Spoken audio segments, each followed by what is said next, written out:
Well, that's cute. Ami Handler. That's his new name, Ami Handler. I'm a handler. I'm a Yeah, handler. Oh my, he's the handler. yeah, let me switch that over. So, you know, we'll kind of banter around. To be honest, I don't think either one of us are completely prepared, for a really good live show tonight, all things considered. But we'll talk about the But mayor here in a minute. But look, but the how's the electric situation up in Benton? I mean, look, the electric situation has been exceptional, with the exception of having to disassemble my welding machine generator carburetor so that it would continue to run and function and power my freezer. And so I didn't lose all my stuff. So I can't complain. I mean, I can tear a carburetor down like a snap of a finger. It ain't nothing to it. Did it, and generator's up and going. Hey, no problem, except for sweating a little bit. And but got a big shop fan, brought it in the house. We realized how much dust needed to be cleaned up in the house after that. It exposes those little flaws up in your camp, but there's worse things. People are Yeah, still without power. I mean, and I know. I can't complain too much. I've got a fuel transfer pump, and so getting fuel was the problem. I've got a little generator I bought from Lowe's, I don't know, 10 years ago, and I was able to keep refrigerators and freezers on, and we put a couple of window units from my garage and office actually in the living room, so we were able to sleep in air conditioning.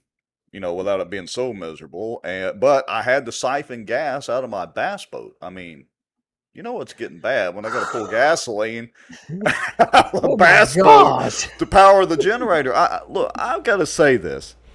And I went, your wife better have been saying, "Oh, honey, I love you. You are the greatest." I know, just to provide air conditioning for the dogs. I mean, if it had just been, me and her, we could have got by, but we got the dogs to consider and blah, blah, blah. I mean, first world problems, but I want to say this. So I went to the Quick Trip up on Highway 80 and Swan Lake Road. And I thought, oh, well, there's a bunch of cars in there and they're all up at the pumps. Maybe they've got a generator on and they're able to, I had cash on me, cash for some gasoline or whatever. I drove in there and people are sitting in their cars, not pumping gas. They're just sitting there. I guess they expected some miracle hand of God to come down and make the pumps magically work. I don't understand that concept.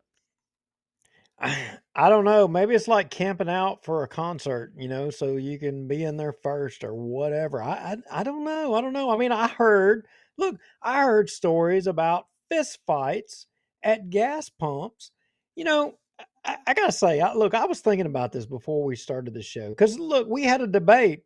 And for those of you that have already tuned in and watching, thank you for being here. We appreciate you. Larry Hawkins, glad you're here, brother. Glad your Generac is taking care of you. Judy Dillingham, glad to see you guys here. So we had a debate on whether we should do a show or not because a lot of people may not have electricity, and was it not? But you know what? People need a little bit of relief, and if us talking about politicians and their shortcomings to whatever gives somebody entertainment and a little bit of relief, then you know what? We need to talk about somebody. Well, I have to say that the my wife was not so much worried about the air conditioner. It was internet access because, of course, we're on Suddenlink or Optimum or whatever it's called, cable. Well, no electricity, no cable modem or whatever. I mean, I could have fired that up, but I think their main networking equipment was down anyway. And right where we live, our cell phone reception is terrible right here. You go a quarter mile up the road either way, we're fine. And so we had that limitation. Plus, as you know, after the electric was out for more than 24 hours, the cell phone towers started, getting sketchy, spotty. And so my wife was not as concerned with the air conditioning as she was with internet access and TikTok and Facebook and all that. And I'm sitting here thinking, first world problems. It is first world problems, but I got to tell you, this is. I mean, I see the benefit of this. A lot of people are like throwing crap at their TV right now. Duke's talking about this being a benefit. But the benefit is it's making you stronger. And I got to argue and say, I don't know that we have enough of this, but maybe we do need this. Maybe we do need this gut check to make people think, what is it like to not have internet? What is it like to have to do without power? Can you make it? What will you do when resources that you every day in your life, you depend on suddenly are gone? What will you do? How will you act? Are you prepared? I, I mean, look, we're not turning this into no prepper show, but I got to tell you, I had it handled up. It was no problem. The only thing I didn't have internet. Yeah. Whoop de doo. Barely had cell service. I was good. We had our little generator, and no, it's not as nice as a Generac whole house generator. But it was enough to get by. I had gasoline. I mean, I got 40 something gallons of gas in my Yeah. boat. It'll hold 60. I mean, so I had enough to last us. And we eventually found gasoline on Uri Drive at the Kroger's. I did, the one bad thing, I had not filled my truck up Thursday night. I was actually on just a hair above E. I had like 45 miles left on my tank, which is a no-no. But I thought, you know what? I was really tired. I'll fill up tomorrow. And lo and behold, we got to the gas station down there after driving around looking for gas, and I had like 26 miles left showing on my little indicator on my dashboard. And we were able to get gas, but anyway, I wasn't Yeah. as prepared as I should have been and would have been 6 or 8 years ago. Well, folks need to think out of the box a little bit and be thinking ahead. I mean, because look, there may come a time in the near future where we lose everything. And, you need to have your affairs in order. You need to be able to realize that you're not going to have internet. You're not going to be able to go access supplies. And what are you going to do?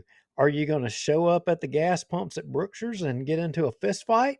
I mean, That's true. no, if you're at that point, you have failed this test. You You have. have you have failed. All right. Well, I'll tell you what. Let's instead of doing the full countdown tonight, let's just do our little intro ads. We'll be back in 45 seconds and we'll get with it. What do you say? Let's do it. All right. Close Your Watch live broadcast is brought to you by David B. Womack for all your contracting and construction needs. The Outdoor News, fishing and outdoors for our area. Acadiana Mortgage, over 23 years in the mortgage business. Pelican Training and Consulting is an IWTP customized training provider with over 25 years of success to show for it. Call them for a free consultation today. Pelican Training and Consulting matches employers with 50 plus employees with training dollars. Smarter Geek, making technology easier. And the many supporters, donations, and folks sharing information and watching out for Bossier. Now, grab your popcorn and a drink. Here we go. And here we are. Hey, I just noticed we're up to like 27 people watching, plus a few on Twitter and all that sort of thing. So somebody's got electricity, somebody's watching. So we're happy to see that. Happy that people have electricity and are able to watch. Yeah, we are. I see Mike Collier's watching. Glad to see you, Mike. Val Baker, welcome to the show, Val. Glad you're here. I know he's here, he or she. I don't know. Is Val a he or a she? They're here so often. I should know that. I think it would probably be the he. And Val says Brookshire's gas isn't worth it. Now, correct me if I'm wrong. There's really only about what 4 or 6 gasoline distributors that distribute to everybody. Yeah, pretty much. You just have a trucking company that goes and picks it up Right. locally and, distributes Yeah. it out to the rest of them. But hey, Mary T, thanks for being here, Mary. So, Hmm. Rex, Larry says, this Yep. incident shows us just how vulnerable we will be if terrorists or U.S. enemies, foreign or domestic, decide to attack. The U.S. is not prepared to protect the power grid. Let's Totally talk about agree. that. He's dead on the money. He's right. Look. I'm just going to go ahead and I'm going to throw this out there. First of all, I appreciate all the EMTs and the police department because they were overwhelmed. Literally, all the traffic signals were down, so there's no way that they can direct traffic to all the traffic signals and all that. The poor EMTs and fire trucks, I Oh, mean, were back and oh, forth and back wait and a minute. forth, and Are you oh, fixing to give a lesson on the zipper lesson? no zippers tonight. Because I will tell you, I did see somebody talking It's about the four. lights, the It's traffic four lights, and way what was stop. going on No, there. no That's zipper. right. Four-way stop. But where is that at? Who says that? No, it's in the driving test. Like I remember E- that from when I was 15 years old. Exactly. But apparently, 90% of the population didn't read that part. It wasn't on the Apparently test. not. Apparently, it I, was on the test. I specifically remember that, but you're right. It I brings thought up a that was good where point. you were going. Well, no, where I'm going is I want to say this, and I appreciate all the linemen, and power employees and all that are working frantically to get power restored to everybody. I guess at one point there was 250,000 people without power or whatever the number was. So I appreciate all of them. With that said,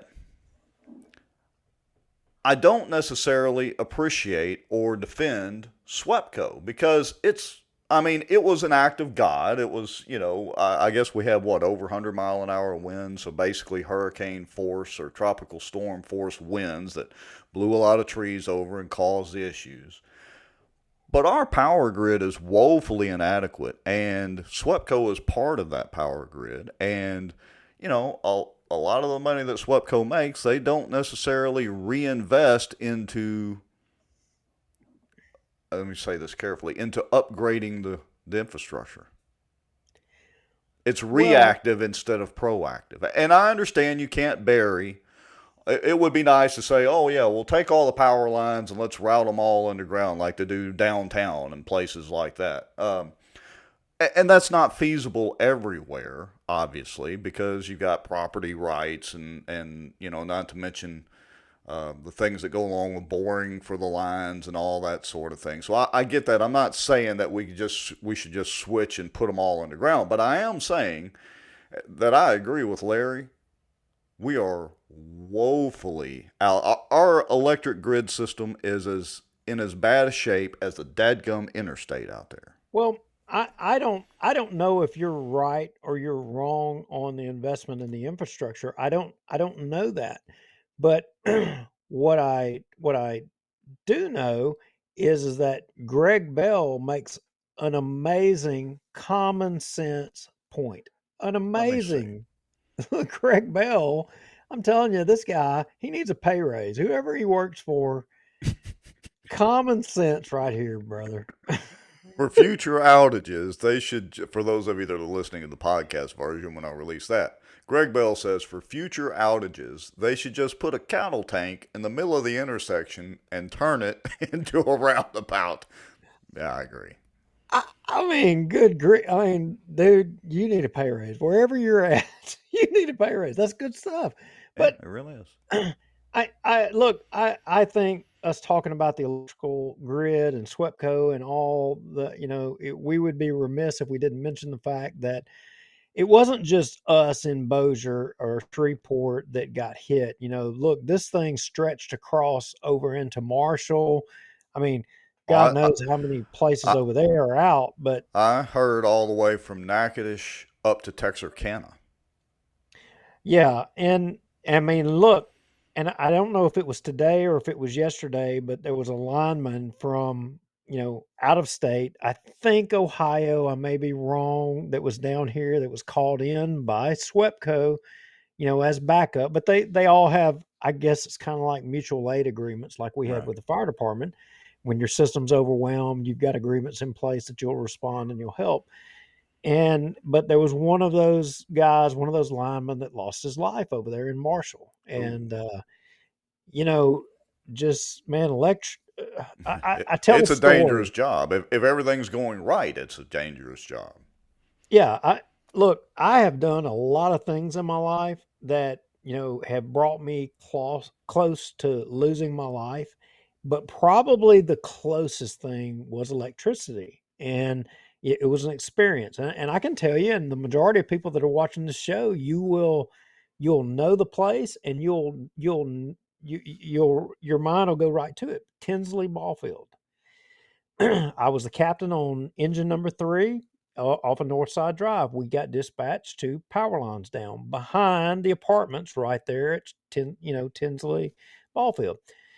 So I go back there. I'm trying to identify these power lines down, and I can't find them. And I'm looking, and I don't see them. And I know the general area where they said they were, and there's nobody there to tell me where they were. So me and my guys were trying to find this location. And so there's right behind those apartments, between there and Tinsley, there's a little thin row of trees that run through there.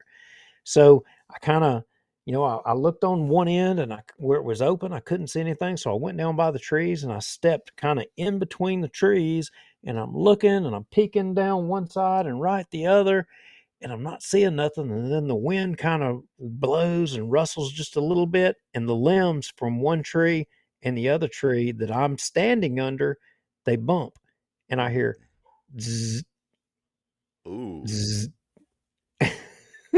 and I couldn't see it. Well, it ended up being those high voltage lines from, I mean, the big bad boys. I mean, all I had to do was just make the ground of the connection with one of those trees there, Mm-hmm. and it was crispy critters. It was over, baby. So, I mean, look, the linemen, they're dealing with something that all it takes is one mistake, one second, and your life is over. And unfortunately, that happened in Marshall. I did understand that gentleman, the heat got him. Um, you know, either Either way. way, yeah, they're out there. Of course, they're getting paid, but they're out there assisting and trying to help. Folks that are without electricity, without air conditioning, and all that get their electric back on. So, whether they're being paid or whether he died of a heat-related incident or not, it's a danger of the job because it's been, if folks hadn't noticed, and I'm sure they have, it was hot. And that was the worst part is not only was the electric out, it was out during a heat wave. Yeah, and Thomas Shea says apparently he died in a hotel room with a heat related incident. I mean, look, Thomas, a cat from Ohio or Wyoming or any of those regions, where you've got the cooler weather, and you come down here and to basically hell. I mean, look, Right. this is going to stress your body. If you're not acclimated to it, it's going to kill you. Yeah. Just and unfortunately, it did that in this incident. But you know, Rex, that question and this situation, it raised a couple of questions of people that sent us emails. And one of those, they sent us some messages, and they said, you know, what is our elected officials? What has Bossier done? I mean, we had a Hmm. lot of people, we got people still right now without power. You know, what did they do? Well, and I want to make this comparison too. During the snowpocalypse, there was those questions were raised as well then, and some folks were critical of the city, and I hate to say it, but the city was being unprepared, or was not prepared, I guess, necessarily for that. Like we assume they would be, and that's a dangerous word. But is the criticism valid for the city, or at least for the figurehead and basically spokesman for the city? Well, in What was the the city's response? I mean, it was over the weekend. I guess well, I mean, most of it's transpired over the weekend. So, I mean, what is the city's responsibility? And I'm just going off the cuff here. We're not going by notes or anything. So, what is the city's well, responsibility in a situation like this when the city doesn't control the utilities? Well, somebody actually sent a couple of screenshots and reminded me of, back during the mayoral race, with Tommy Chandler and Low Walker. You had the snowmageddon, and you had the water situation, and they sent me some screenshots of some posts made back during that time in comments. Yeah. And by So the magic of technology, we're able to regurgitate those comments and screenshots. so as Tommy said here, moving forward, we need a better plan of action whenever a storm or natural event occurs in Bossier. I highlighted that, and then as you can see further down, as mayor of Bossier City, I will be a decisive leader who will lead from the front. Now, I'm not saying that he did. I'm not saying that he didn't. I guess we would ask the folks that have power and are watching, or people, um, did he meet the challenge or did he not meet the challenge? And when somebody posed this to me, and they sent these to me because I think they felt like that he didn't. I think they felt like that maybe, the Bossier City Civic Center should have been open. I think they felt like that it should have been offered to the citizens of Bossier a place to be able to go to. And I'm not judging as to whether that would have been the right call or not, or whether it should still be open. I mean, I do not know, but I did take occasion to go to, uh, this page, the Tommy Chandler page. And I was curious, what has he said? What has he done? What? Mm-hmm. Yeah. So you got it up there. Scroll down there. Well, the last post or post that was on there was June the 18th, um, basically saying that, hey, there's no public service now. I mean, no boil advisories for Bossier. The next post was 2 days before that, I'm assuming, or 2 days prior to today. He says we have been able to get enough generators to open the Shady Grove Rec Center. Okay. That's a Well, start. how how you're to get generators to open the Shady Grove Rec Center? Why could you not just open the Bossier City Civic Center? You got generators that are fixed right there. I mean, we didn't run out of Good gas that people point. couldn't drive from Shady Grove to the Civic Center if they needed a place to stay, or what have you. So I don't quite understand that one. Um, the same day he made this post or shared this, I guess that was just to tag, the councilman down there. Well, that was, wait a minute. So that was one, two, three posts, and two of them were a share of the same post. What are the next posts? Oh, we got the golf tournament, Oh, the Tommy Chandler don't. Mayoral Golf Tournament. Yeah. Of course, that is pre power outage, or power situation. But you're right. Well, look, let's give Tommy the benefit of the doubt. I'm feeling nice tonight. Maybe he didn't have any electricity to make those Facebook posts. Maybe his I, battery went dead on his phone and he couldn't charge the phone back up. well, I'm confident that he would have been able to go to the complex and have power. They got backups down there. So, um, anyway, golf Hey, tournament post. Mike and Judy Dillingham bring up a good point. Maybe somebody in the comments can help us out. They say, I remember the day when the Bossier Police Reserve would direct traffic when the lights were out. Do we still have a reserve? Good question. I would think that we do still have a reserve. I mean, look, I was on the reserves, but I got to tell you, it is as thankless of a thing as there is that exists. There's no incentive to be a reserve. I got to tell you, I just don't think it is. Um, but it is what it Val, is. Val Baker brings up another point. Hardly any info about cooling places in Bossier except the sheriff's station and the Bossier Council on Aging. Council on Aging. I had a mind blank. And saw a sign at the Lutheran Church on Airline. Hmm.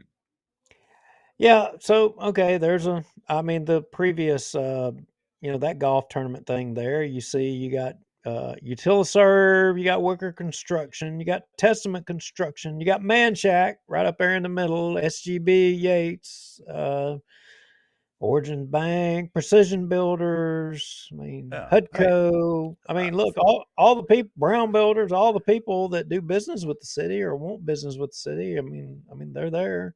yeah. Um, Bayou Outdoor, Power Sports. We may as well plug them all. Ron Atwood. Little Italiano, we can't leave Little Italiano. I mean, And that's and look, we're appreciate. We're not trying to slam these local businesses for sponsoring Tommy's golf cart and campaign, golf tournament campaign if they want to. It's just kind of the well, principle of it. there's more about golf on this page than there is about what the people in a. I mean, look, we had. I mean, literally, there's a person died in Marshall. Somebody trying to get everybody's electricity back on, and we've got more about golf than we have about the incident. Now, Well, I'm not saying that enough wasn't done by the mayor. I'm not yeah, saying it because maybe it was. I don't know that. Maybe he was Yeah. working behind the scenes. Maybe he was working so diligently behind the scenes to help folks out that he didn't have time to take selfies and make Facebook posts. Again, I'm trying to be generous tonight and give Tommy the benefit of the doubt. For what reason, I don't really know. But look, it's not us that's asking the questions, but people are asking us questions about the response in Bossier, and they're pointing out the fact that, you know, when he ran against Mayor Walker, he was critical of Mayor Walker's response Yeah. to water. And, look, this was a natural disaster. What has his response been? I mean, was he fair to criticize? Um, was he fair to criticize? And now Well, here is this his test? let's Laura Rexford makes a good point. Says Chris Smith was giving steady info out. So was Hammonds. They were both posting fairly regularly and trying to give out updates and trying to get information out there on social media. That's a good point. Where's Tommy in all this? I mean, we make fun of him. I mean, he's damned if he does and damned if he doesn't, because we make fun of him if he posts too many selfies. But come on, Tommy, you could have at least been sharing a little more information. I don't know. Yeah, I mean, that's literally one of the jobs you're kind of supposed to do. Yeah, I mean he can't control SWEPCO and he can't control Right. the linemen and how fast. I mean, good grief, Shady Grove, all the pecan trees. I mean, you get power lines down that are lit up that are laying across somebody's chain link fence in the back. The next thing you know, you've got blocks of residential areas lit up with electricity. I mean, Tommy Chandler's got no concept of that. He can't do a daggum thing about it. I mean, but we don't know what meetings he had. We don't know what or whatever. But what we do know, the only thing we know is he had 3 posts, and he had 3 posts that were kind of repetitive, and he had more posts about golf than he did information about what was going on. Yeah. Hey, so make sure everybody who may still be without electricity, that when your electricity comes back up, you're able to get online and go donate to Tommy's campaign Or go buy some golf balls, or or go buy some golf balls. So, anyway, and Ryan Haygood says Chris Smith. We hadn't talked about Chris that much lately, well, but Ryan Haygood says Chris Smith gets an A for, at least an A for effort trying to put out some communications, and so does Brian Hammonds. well, I mean, look, Chris is just trying to carry the water. I mean, he's Yeah. just trying to. But I mean, I don't Uh, know. I guess we're he's being not too mad. cynical. I guess he's not mad anymore. I don't know. Yeah, that's a whole other point. Y'all's No, bromance is look. I do have to admit. I do have to admit. Chris and Shane, the Sobo Mafia down there, right. they They're on were top of it. Yeah, they were on top of it. They were. I saw some stuff. They were right. sharing a lot out, and they were informing. They are loyal to their Sobo people down They there. are. I mean, they are, and they're looking out for those people. The only thing, for Chris has got to reach more out to the Nobo people. He's got to Yeah, he is an expand. at-large councilman. He is an at-large councilman, and he's got to expand that reach up there. I mean, granted, Nobo had went without power. There was some of it that did, but I don't think it was hit as hard as South Bossier. And I and don't and know. Did you see the line at the new Brookshire's on Airline Drive, the new one, about halfway to Benton yeah, or whatever? Did you see the line I for did. gasoline It's at its, ridiculous. oh, it was between a quarter and a half a mile south on Airline Drive was where the line to get to the gas pumps was. I was like, Is it I ain't waiting in that line. is it time to? I mean, are we being making a mistake by not giving people counsel that in an event like this, you should be thinking conservation rather than spending burning gas to try to get gas? Right. I mean, Yeah. folks, sit tight. I mean, look, turtle, don't get out when you start having chaos. Don't start getting out in the middle of it. Let all of the weak minds get out there and battle each other over all that crap. And then when the dust settles, then you come swoop in after they're all spent. Don't jump right in the middle of the fray unless you're a drama queen and you want to be up in the middle of it. Then by all means, knock yourself out. Yeah, and full disclosure, like I said earlier, I did wait in line at Kroger for about 30 or 45 minutes, but, that was a decision I had to make because well, I had pulled, like I said, I pulled some out of my boat, put in my truck, so I would have been fine. But anyway, we were riding around the air conditioning anyway. All right. Hey, I did see it. Let's throw Hambone a bone. I Mm-hmm. mean, look, I'm still a little sore at him too, but Hambone was being articulate about what was going on. I seen even something late last night. He was asking people to notify him about whether or not you had power cut on or off or whatever. He was all up in the middle of it. I mean, I don't know. Do we expect our politicians? We're being critical of Tommy a little bit. I mean, should our politicians be, all up on social media trying to share information Well, and all it that? I is mean, it is is that the the norm town now? it is the town square, and it's not like the old days when they would have to literally call or drive to visit their constituents or get on a TV station. We have mass media now, and our phones are rechargeable. So Yeah, it's a way to get communications out. I mean, I'm not saying they have to do it, but it's kind of the norm. but is it good judgment on our part to make ourselves being dependent on a stupid politician to inform us? No, it's not. I, For yeah, for but I'll say this and this not to sound condescending to anybody, but for the average person who doesn't think about disasters and what could go on, for the average person, they look to their leaders and the politicians, and the leaders in the communities to get the word out. And that's the way it's worked for a long time. Oh, Larry Hawkins just pointed out something about Brookshire's. And look, I'm going to tell you, the Brookshire's family, those are some amazing folks. And I have been in a position, me and Kara and my kids, to meet that family and those people. He said Brookshire's on Airline had a massive 18-wheeler box trailer on the back side of their store feeding the complex electricity. They stepped up and took care of the residents of North Bossier. Kudos to Brookshire's. Yeah. I'll tell you, that's the way the Brookshire's family is, and the, I can't say enough about them, but that does not surprise me at all.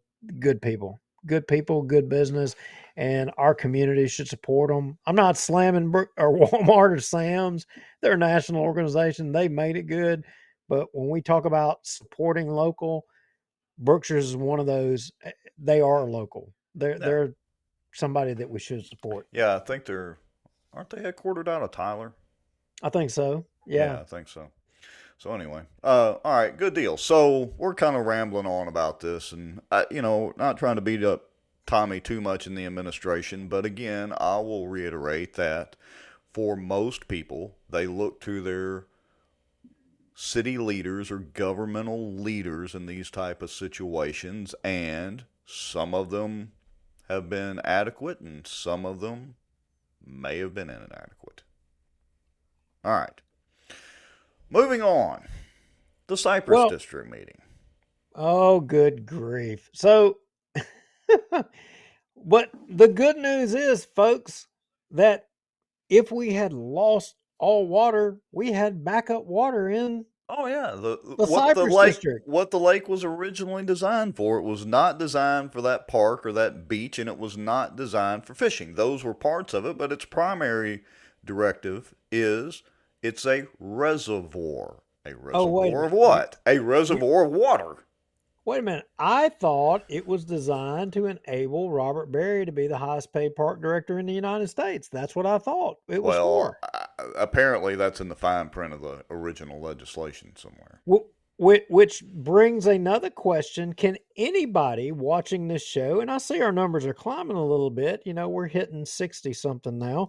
Yeah. I'm just wondering, hey, how many folks were able to, or what benefit was this park with all these cabins and RV spots? Was that a benefit to anybody during this emergency? It was during one of the hurricanes, but I'm just wondering for all of you guys and the people that are still suffering out there, did the Cypress district or the park, was it of any benefit to you?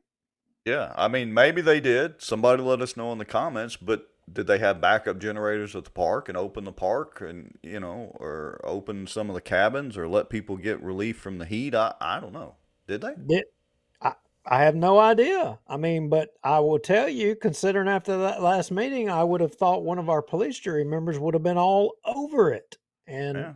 maybe he was, maybe he wasn't. I don't know. All right. So here's the way I want to go over this meeting. We're not going to go over every minute of it because it was an hour long. I have transcribed, and it was an automated, well, semi-automated transcription. So full disclaimer, it's not 100% accurate. Blah blah blah. Take it that for what it's worth. But I did was able to transcribe it. I also posted the transcription that anybody can download because it was an absolute circus. June the 13th, before the power outage, before the great power outage. Um, But, oh, hold on. Wait a minute. Squirrel moment here. Renee Hall says, my daughter was camping during the storm and was asked to leave since they did not have power. She was camping at the Cypress Park? Am I reading that correctly, Renee? Hmm. Now wait a minute. If you're camping and you have electricity from power, does that quantify as camping? I'm Well, she didn't say look, whether she was RV camping or primitive camping or whatever. Renee says yes, so apparently she was over at the park and asked to leave. Were they RV camping, primitive camping? Do they even have the primitive spots open?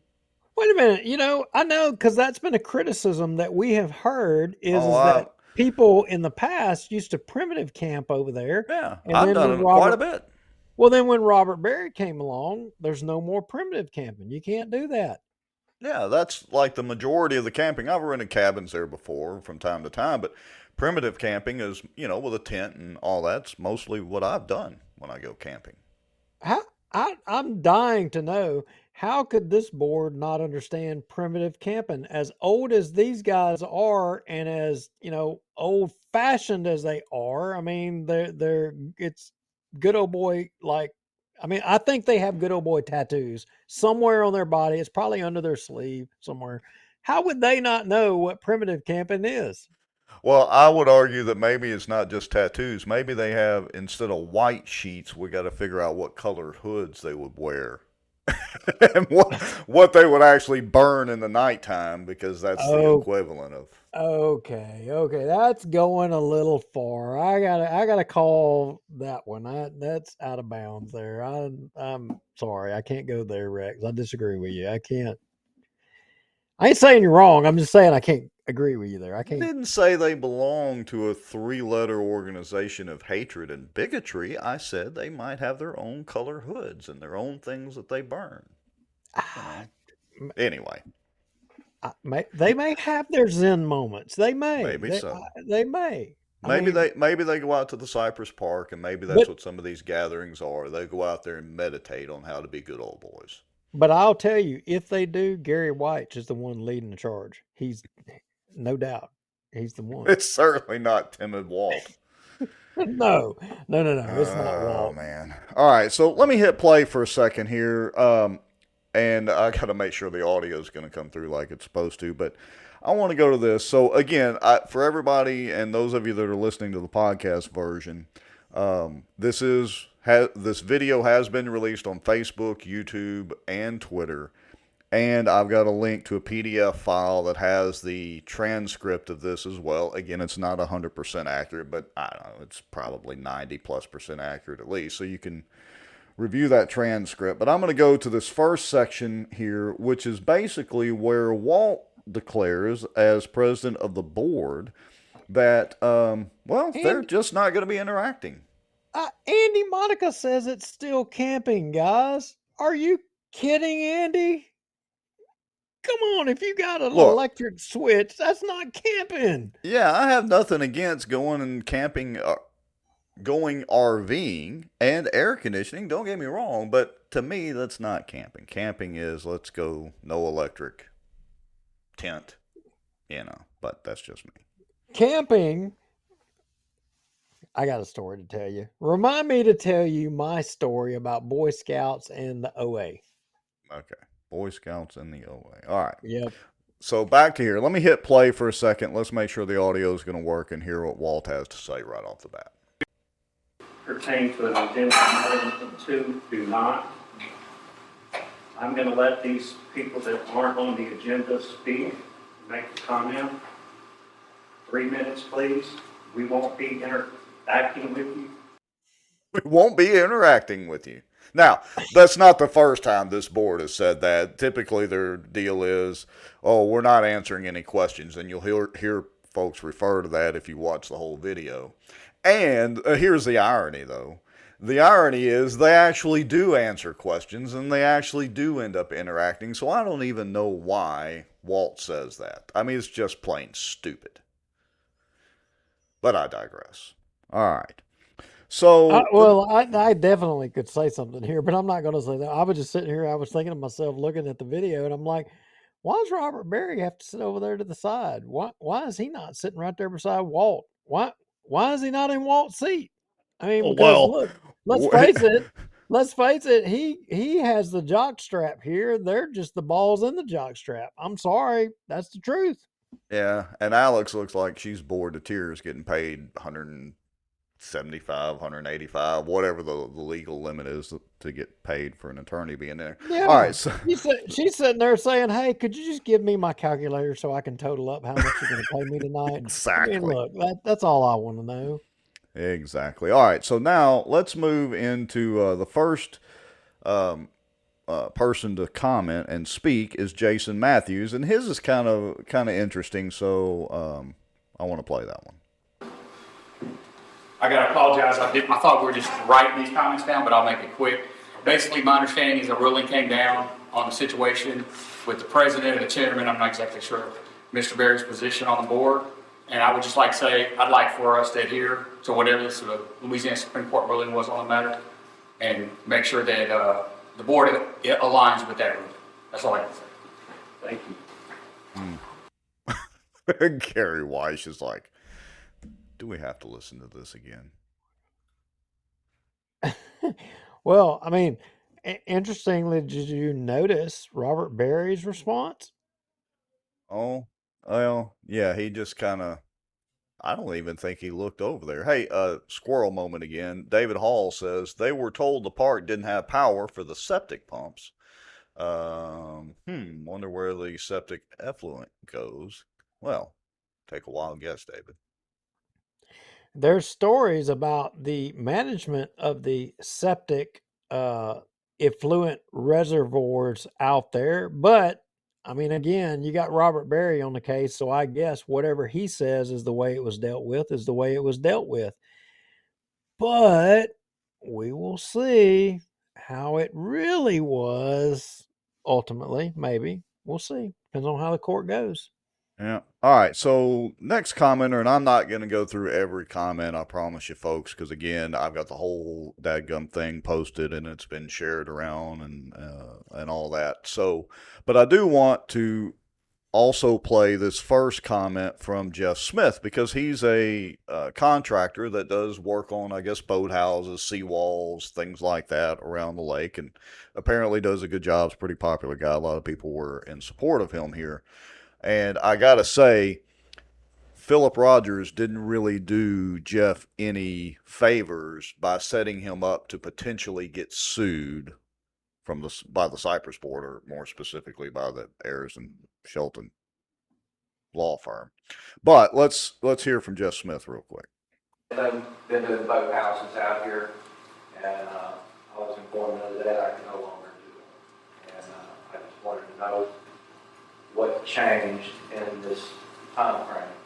Now, interestingly, it never was clarified, I don't think, during the meeting, who informed him that he couldn't do it. The assumption is it was Robert Barry that told him he could no longer do work here. And there's some back and forth discussion, for several minutes. And I really encourage folks to go listen to this whole video. When you're bored and driving around looking for gasoline or something like that, listen to it.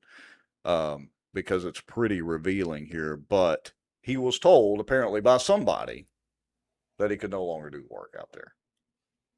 From having customers, plenty of work, to I can't do them anymore. And I called the office, I asked to talk to Mr. Berry, he was going to call me back. I called the cell phone, he hasn't called me back. So, am I allowed to do work under $7,500, or am I allowed to do work at all? That's my question.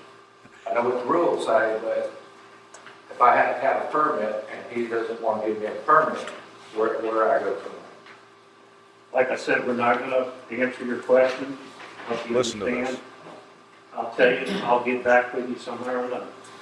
Okay? But we're not gonna do it here today in this open meeting. Did you hear what he said? We're not going to do it here today in this open meeting. We're not going to answer any questions. We'll get back with you some way or another. Basically, we're not accountable. We will let you know on our terms how, if, and, or what. Right. Right? Isn't that what he said? Pretty much. And they're not going to do it in an open meeting. And I did ask him at the end, and well, we'll get to there. that part. Yeah, we'll get there in a minute. All right. So I'm scrolling on down and kind of looking through the notes. Let's see here. So let's jump ahead to because they went through a couple of standard, agenda items or whatever that we're not really concerned about for the show.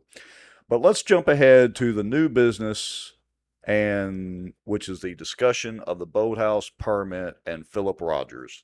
And that was kind of a good little intro there that you did earlier on asking about Robert Barry and where he's seated. Because what do you think happens in just a minute? I mean, you were there. I think that seat got kind of hot. Let's take a look and listen. Consideration of compliance with boathouse permit issued to Mr. Philip Rogers, 368 Merritt Road. Mr. Bigby, at this time, under the circumstances, I will recuse myself and not attend any comments made on the meeting or vote. So I'll walk outside. Okay? Just so. How chicken shit is that? I'm just going to say it.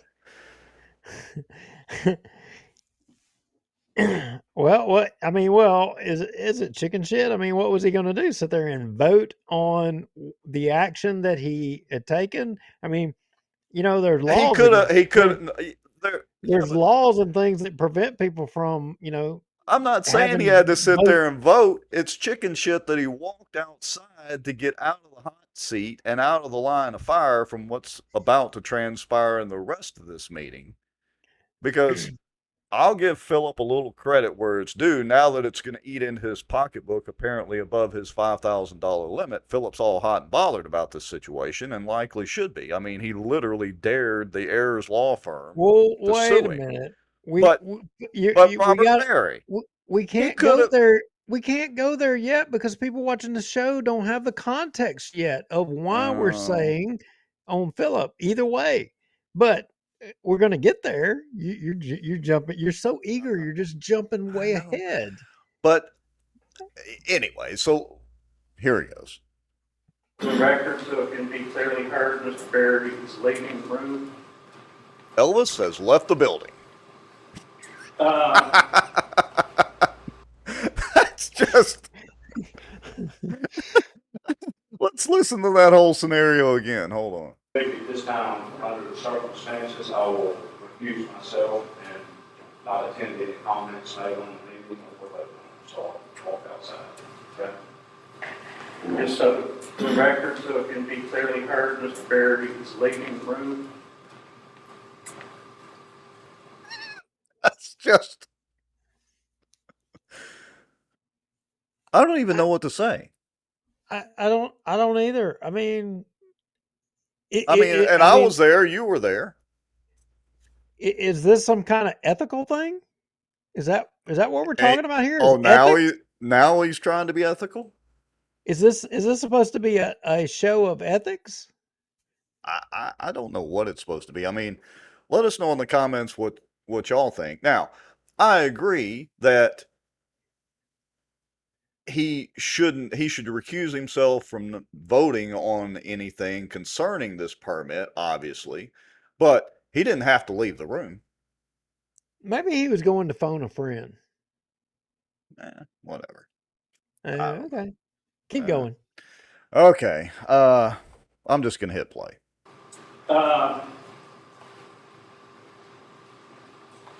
think what I'll do is say what I have to say and then let these other folks make a comment.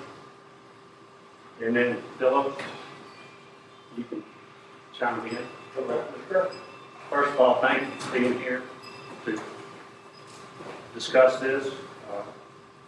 The history on this boathouse, Mr. Rogers came to the board back in September of 21. His property is in the shallow part of the lake, and he wanted his boathouse to be out further, try to reach deeper water. He requested to exceed the 100-foot line that Mr. Barry can approve. So he had to come before the board. Hold on, let me pause it.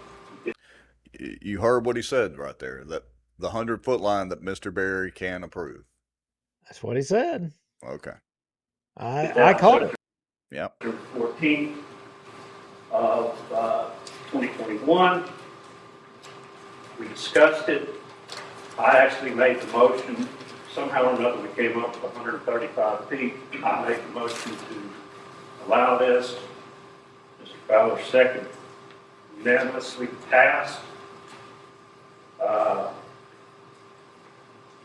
On June the 1st of 2022, Mr. Rogers took out a permit, paid all the necessary fees, submitted plans,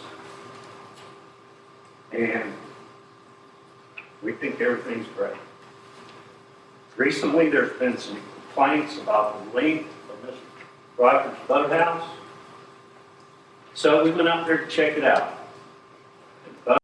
All right, let me stop right there for a second to kind of break up the monotony a little bit too. Well, who is we? Yeah. Who is we? Well, the board or Robert Barry? You're about to find out. Apparently, more of the board, because Robert had, according to multiple witnesses, been out there many, many times, basically on this whole project. But I guess Walt and them decided to go see for themselves. Boathouse is 225 feet. So he wanted to exceed the 100-foot that Robert Barry, you heard Walt say, Robert Barry can approve.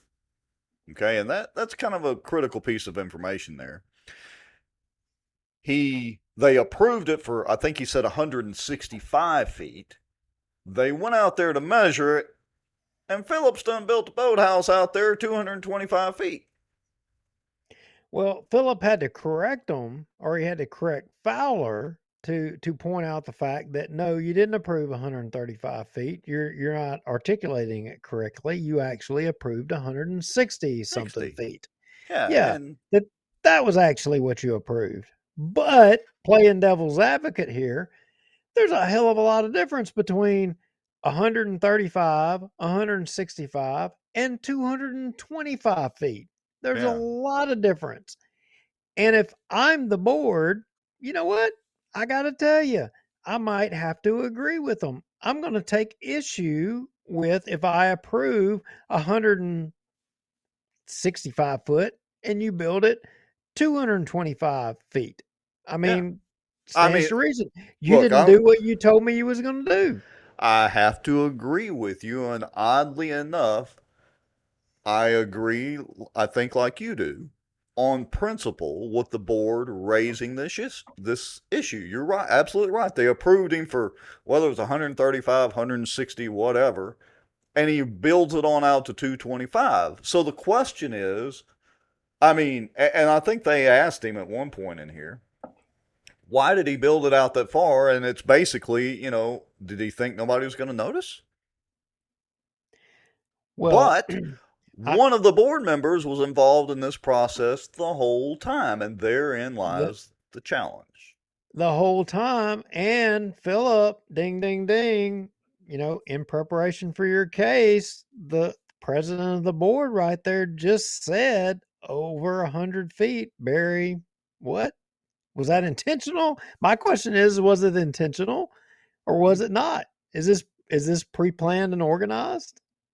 So there's lots of little nuggets in this video in this meeting. Once you sit down and listen to it, carefully. All right. So let's continue on for a minute. Out in the water.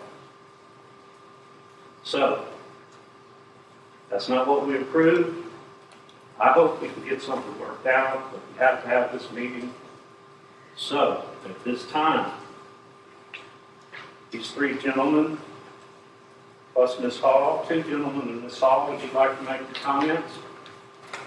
All right, so I'm going to pause it right there. And So, another thought that's occurred to me is, uh, obviously they knew they were exceeding the 160 or 165, whatever it is, line. What specifically made Philip think he could build it that far over? It's not like he went over a foot. yeah, what possessed him, a licensed, contractor? What gave him the idea that he could, vary from specs? And again, here we see, the Cypress district calling people who had filled out a card saying that they wanted to speak. Again, they're having to speak at the beginning of the debate before there's any debate on the issue and say whatever they want to say before having knowledge of what is going to be debated on that issue or what's said or what have you. This is it's what I Cart said before the that horse.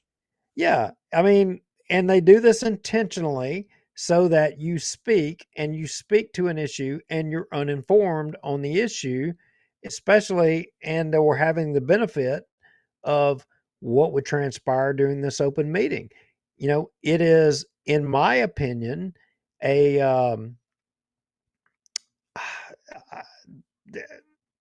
I don't know how to describe it. I do. They're a I'm bunch sure of morons. it's the heirs law firm telling them to do it that way so that you Probably can't so. get caught by these people or have these people question you, or if Yeah. you make a mistake. All right. All right. Let's continue on. You want me to do it first? Hey, ladies first. Please keep it 3 minutes, Renee. Okay. Um, my name is Renee Hall. I live at 482 Merritt Road. And, it was my understanding that there is a, pipeline that runs, and I know there is because it runs next to my house just down the street. And in my opinion, I think that it needs to be farther out because of the danger of that. It's not very deep. I've talked to Mr. Morgan. He doesn't have a problem with it. The thing I don't understand is why do you wait a year? Why wasn't Mr. Berry keeping an eye on it when it was under construction? And why was Mr. Berry on the barge with the contractor allowing it to happen? Ah, very good question, Renee. So it wasn't like Philip went out there and built this thing over the course of a weekend and nobody knew that he had gone out 225 feet.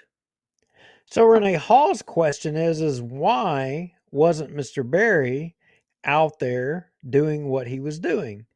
Now, since I was at this meeting with you, Rex, and I know exactly what's transpired, if she had been able to state or ask or say her piece after the debate between the principals, which was the Cypress district, and Philip Rogers on this issue, her statement or questions would have been different. I suspect her questions would have been, why did Mr. Berry approve Philip Rogers to do what he did, which was not in compliance with what you voted on to approve? Why did he do that?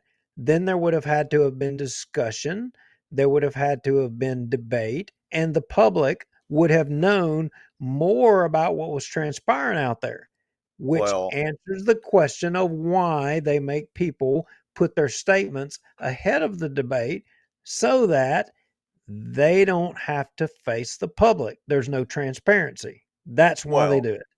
yeah, but you're also assuming, and there I go using that word again, that they would have actually taken the context of her question and used it as the seed for discussion and debate. They've already told us that they weren't going to interact. They've already told us that they weren't going to answer questions, which they do sometimes when it's to their benefit. And look, let's be clear here. There's nothing in the law that states that a government body has to respond to public comments. They just have to allow them. Right. So, And her comments would have been completely different had she had the benefit of being able to comment after the debate rather than being forced to comment before the debate. agree. It's the difference in being informed and having to be speculative. And they force you to be speculative because they want to hide things from the public and not allow the public to be informed and to know what's going on. That's the bottom line. I would agree. Let's see here. A couple of comments. Barry allowed it for favors, and now Barry is getting retribution for non-favors. Cut and dry. That's according to Andy Monica. Can't really disagree with that. Greg Bell says, note to self, always put variations authorized in fine print. And your Hey, lovely good. your lovely bride says, reminds me of the way the school board conducts their meetings. And Haygood says, our good friend Ryan Haygood says, Philip probably got special treatment. Oh, you think? But after the Supreme Court came back and the police jury could no longer support Barry, Barry retaliated. Well, that's an amazing word, retaliation, because I think we're going to hear that again in a little while. Yeah. All right, here we go. Okay. I don't understand why these things come up a year later and it's not being watched. And then you say, okay, you're in trouble. We got you. I mean, are you going to sue them too? So, Renee, I can answer your question. Yes. It's that simple. You have the most litigious law firm in this part of the country, backed by taxpayer dollars. Well, of course they're going to file suit. Ayers and Law Firm, a upstanding law firm that will take taxpayer dollars at, drop of a whim. Hey, did you notice who was sitting right there? Well, I was going to point out earlier that this was a who's who of politics in Bossier Parish at this meeting. You've got the parish administrator, Butch Ford, right Yeah. there. Interesting. Maybe he owns a place on the lake. I don't know. Maybe I'm so. I mean, but that was not the only, person from a department or other governmental agency, present at this meeting. There were countless others present, but Yeah. that ain't the story tonight. So we'll keep rolling. All right, and Renee says, "Well, our suit cost taxpayers over $100,000." All right, so here we go. I mean, you can't keep doing this. Somebody needs to be responsible when you say this is what it needs to be. Somebody go out there and keep an eye on it. Make sure that it's what it is.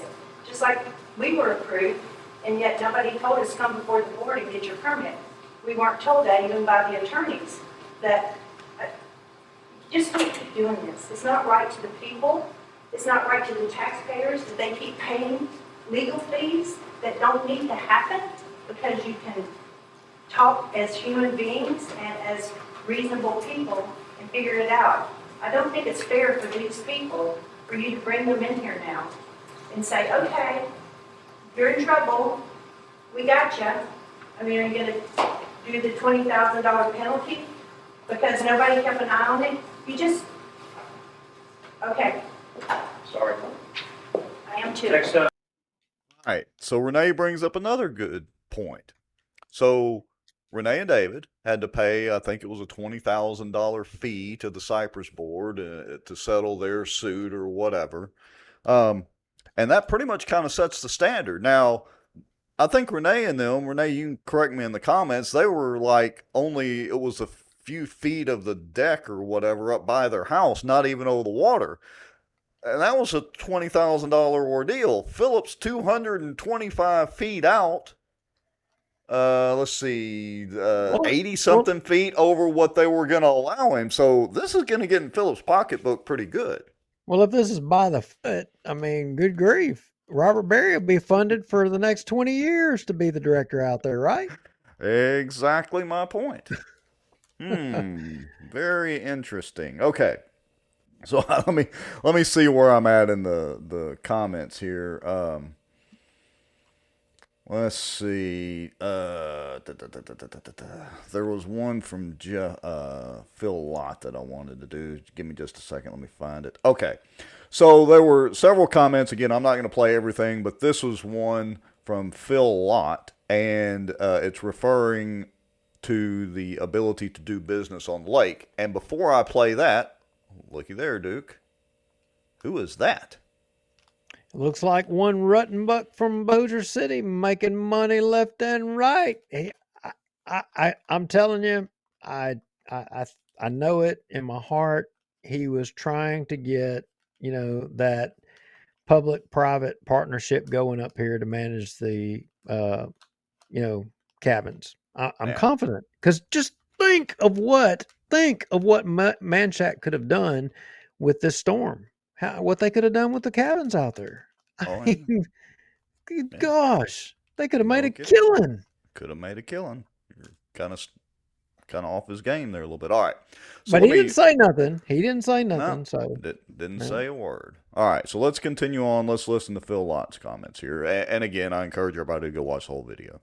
Trying to get a seawall permit approved, and the hardest part is finding a contractor. The contractors they've left the lake because it's too difficult to do business. There's maybe 3 that you can draw from in a 100-mile radius or less, and Mr. Jeff Smith was wanting to do my boathouse. I've been waiting for 2.5 years in general, talking to different contractors. And I'm in line for Jeff to do the work, and I just found out 2 days ago that he possibly cannot do the work. And so Now, again, I'm jumping the shark a little bit or jumping the gun a little bit here, but there was some clarification actually after some ridiculous discussion on statutes, but there was some clarification on how the contractor system works or is supposed to work out there on Cypress and Black Bayou. That's apparently not the way it's been going under the dictatorship of Robert Berry. Well, so I don't know. Was there clarification or was there not clarification? Because I got to tell you, the high-powered law firm from Shreveport there, I didn't get the warm and fuzzy about what they said, but I'm biased.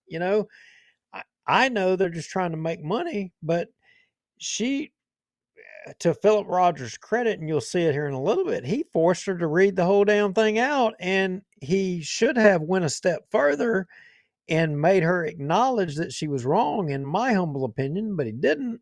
Um, It I got was to tell you, amateur hour.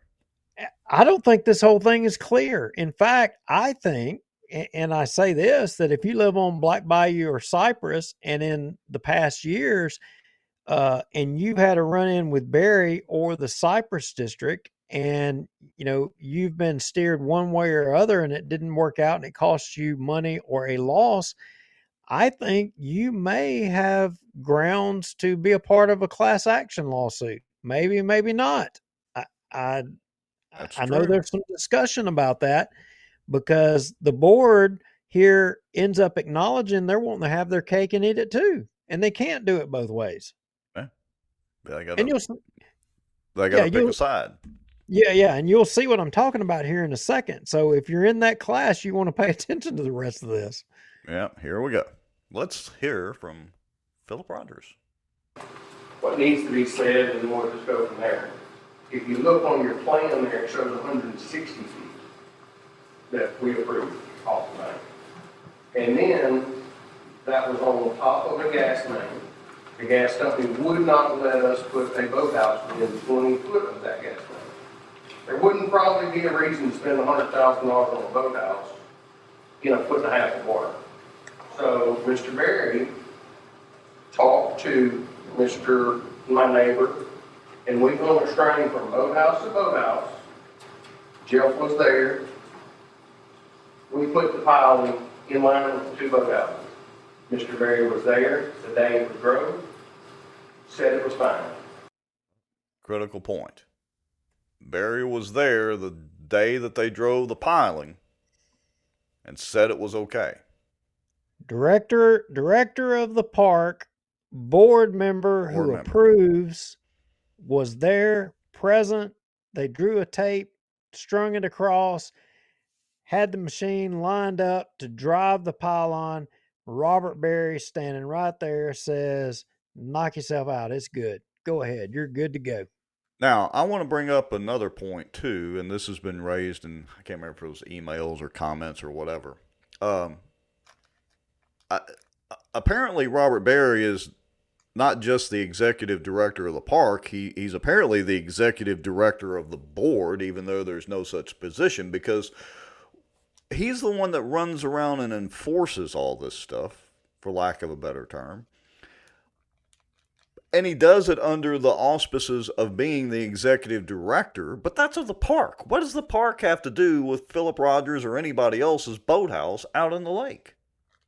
Well, the thing is, of all the people that are on this board, I think there's only one individual that actually lives on the lake and gives a damn about the people that actually live on the lake. Wait a minute. I can't believe I just said that individual gives a damn about the people, because he doesn't give a damn about the people that live on the lake. He doesn't, but there's only one of them that can say he lives on the lake and understands it. But I can tell you, he is a rubber stamp for Robert Berry, Bigby, White, all the rest of them. He's a rubber stamp for them. And there is no representation for anybody that lives on the lake. Basically, if you live on the lake, you're a serf to these 1, 2, 3, 4, 5 individuals. That's what it is. You're a subject, period. All right, let's proceed on. I don't know what the problem is. Now, my opinion is that I'm very disappointed in this board for even having this meeting. My second thought is I cannot believe as a police juryman that you would bring me here and put me in front of this board. You heard what he said. So he's right at that point in this conversation. He is there representing the police jury, because that's how he introduced himself. I don't know if he's there. Well, he did say as a member of the police jury. I don't know if he that's says what right there, I cannot believe as a police juror that you would bring me here. Now, but I I realize he's mean, there for his individual boathouse, should he be treated any different? apparently because he's a police juror, he should. And why would he be treated different as a police juror? Could it be that he just turned a blind eye to all the complaints over the years about Robert Berry? Well, When I he don't know. literally, that's one of the issues he campaigned on? Maybe he will address that, but I mean, should he be treated any different? Should he have to come before this board or not for a question regarding something pertaining to his? I don't know. I know the answer. I know the answer, but I'm trying to prompt people to comment. Exactly. Inquiring minds would like to know. Okay, let's continue on. Because a robber is retaliating against me for the police jury not reappointing him. Wait a minute. Did they actually, in an open meeting somewhere, decide that they're What? not going to reappoint him?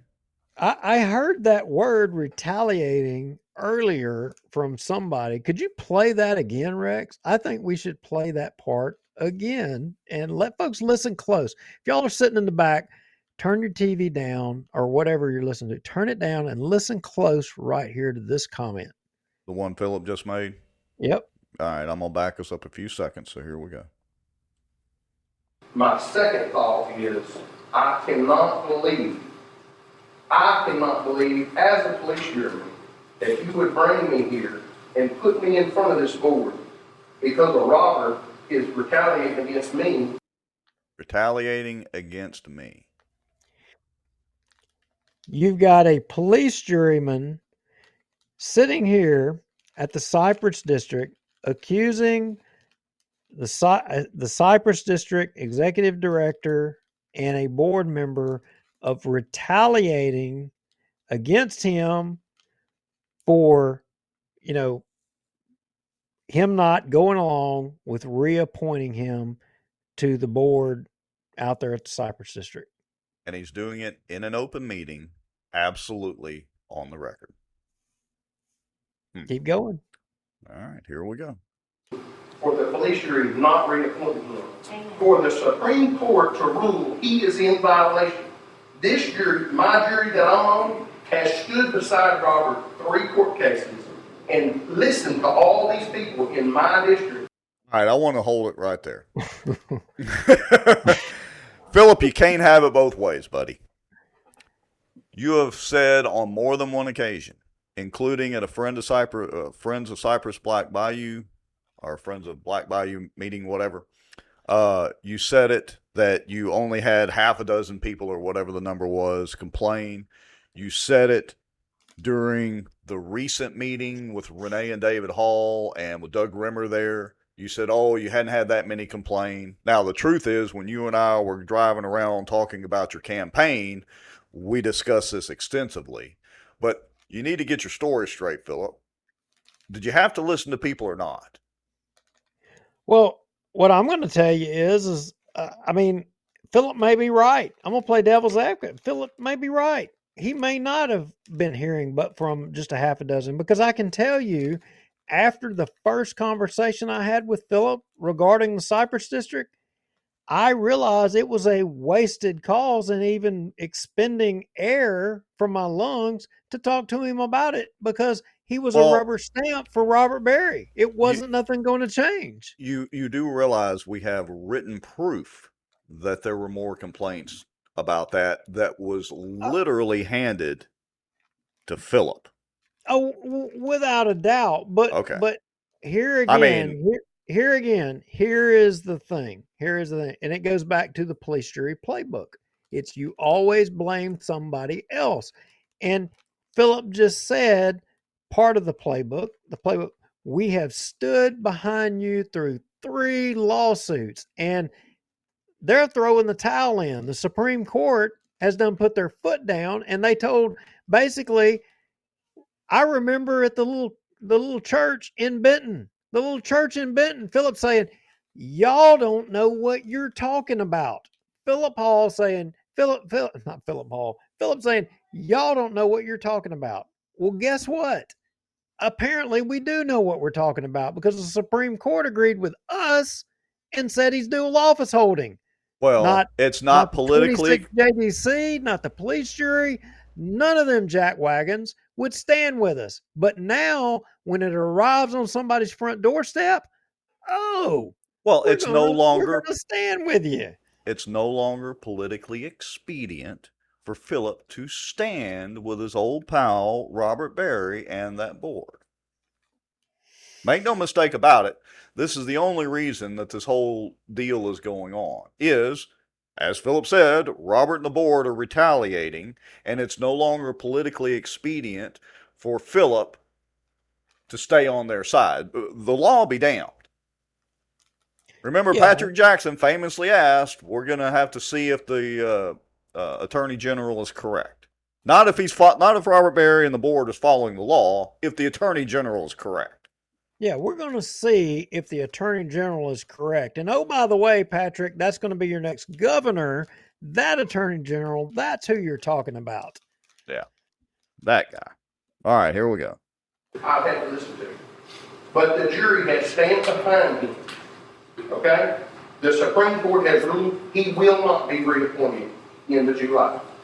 Notice that the police jury didn't stand behind their constituents, and you're right, Renee. It was 500 plus signatures that literally we handed and emailed to the police jury.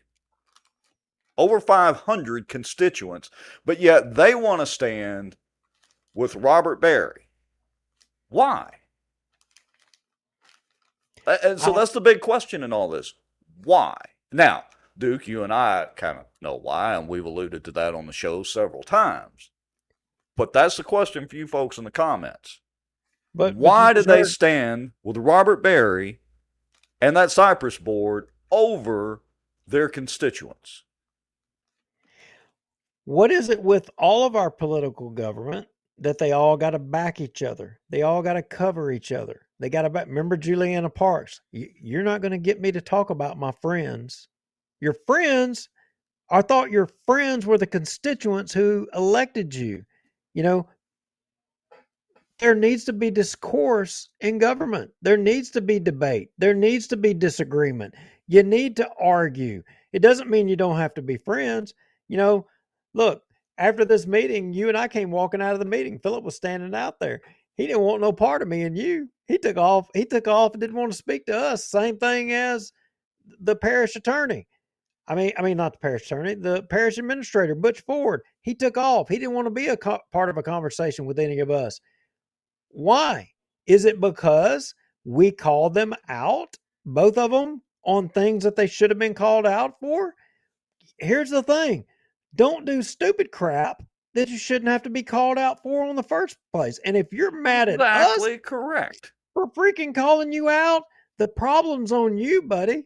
It's not on us. Yeah, You're we're not making any of this up. I mean, we do offer our opinions and commentary on the issues, but like, here's the video.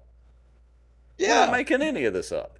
The fact that Butch Ford lived in Caddo and claiming homestead, then jumped his homestead exemption to claim Bossier so that he could get a voter registration in Bossier to say he's the parish administrator. I mean, good grief, man.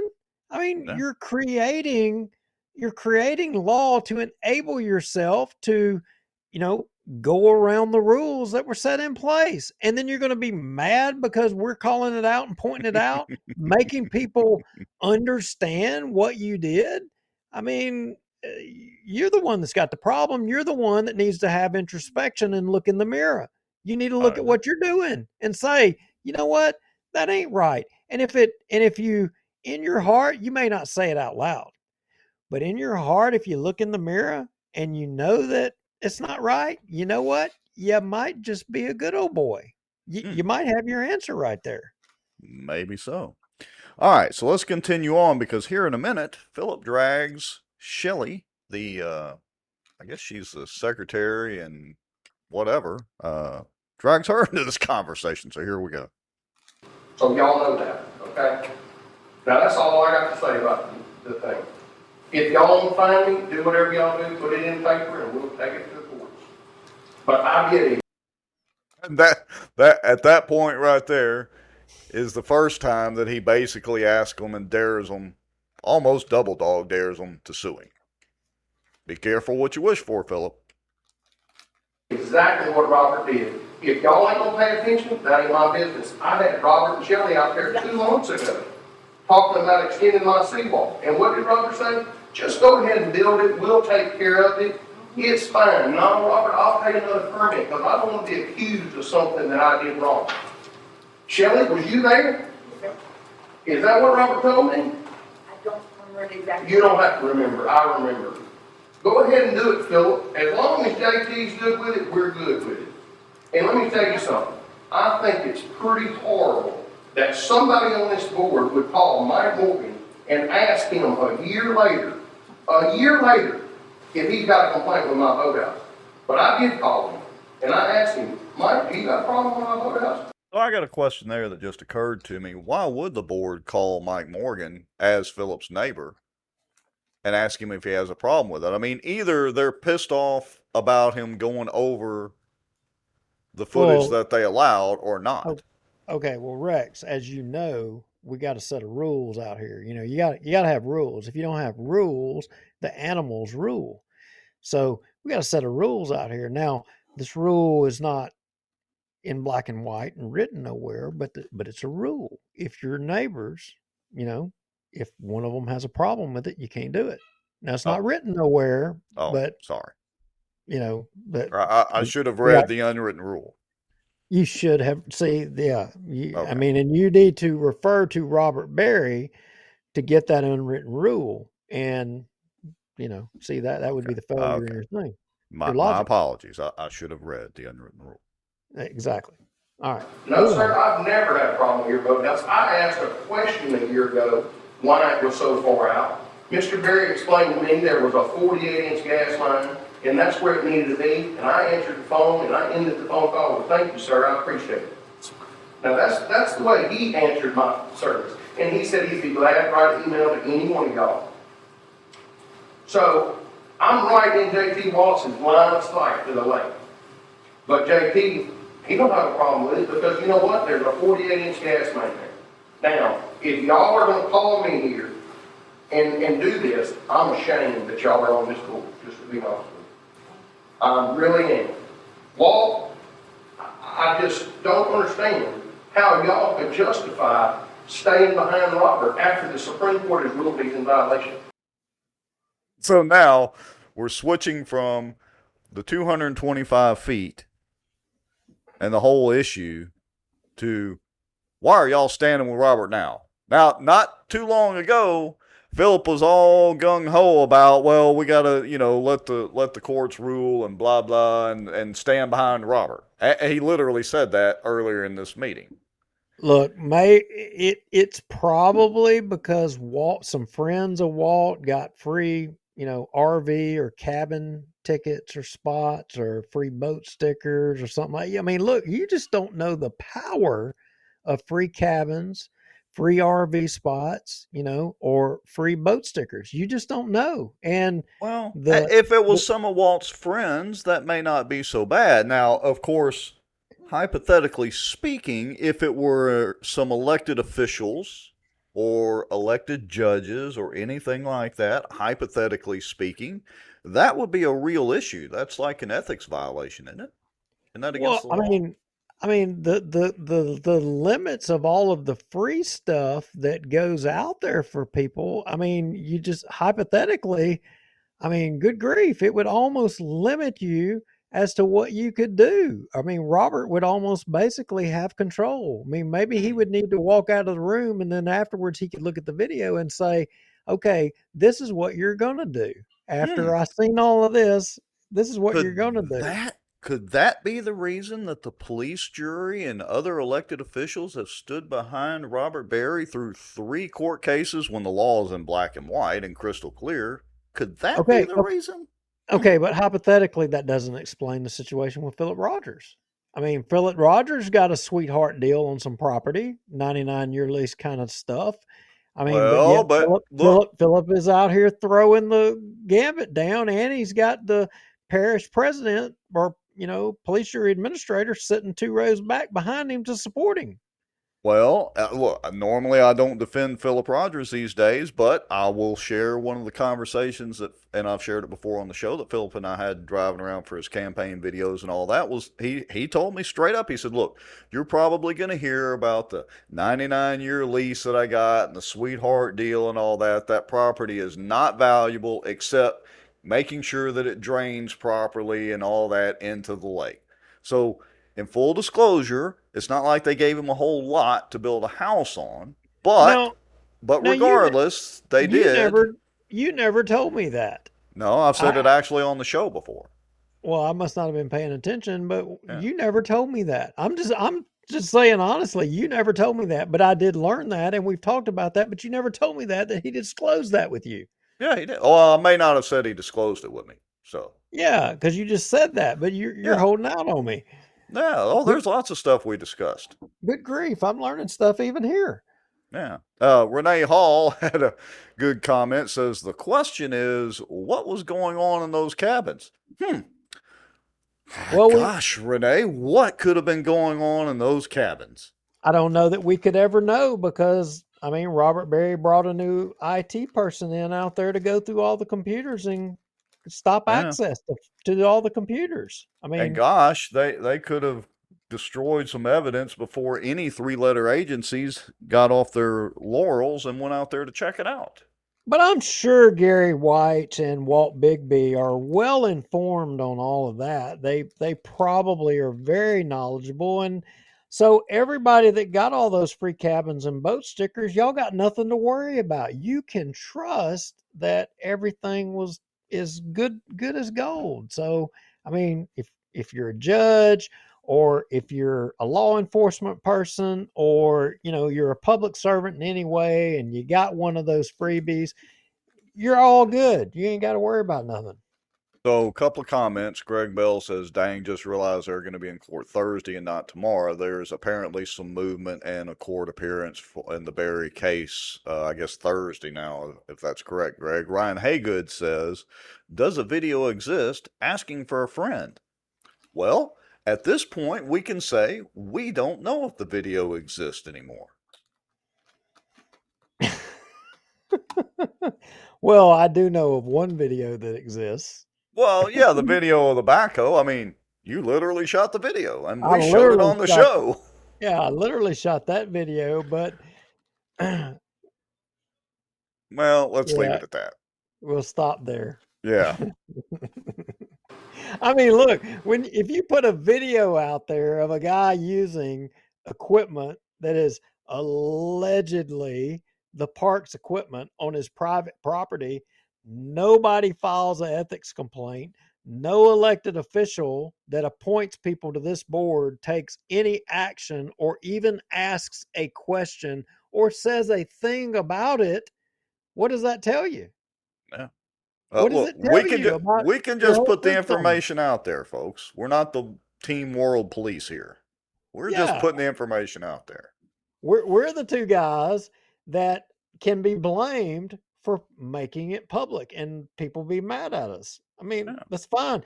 These folks ain't paying my bills. They're Right. not. I mean, I like a lot of these people. They can be mad at me. I don't care. If you're doing stupid crap, that's on you. It's not on Yeah. me that you're mad at me. That's on you for doing stupid crap, not Yep. me. All right. Here we I, go.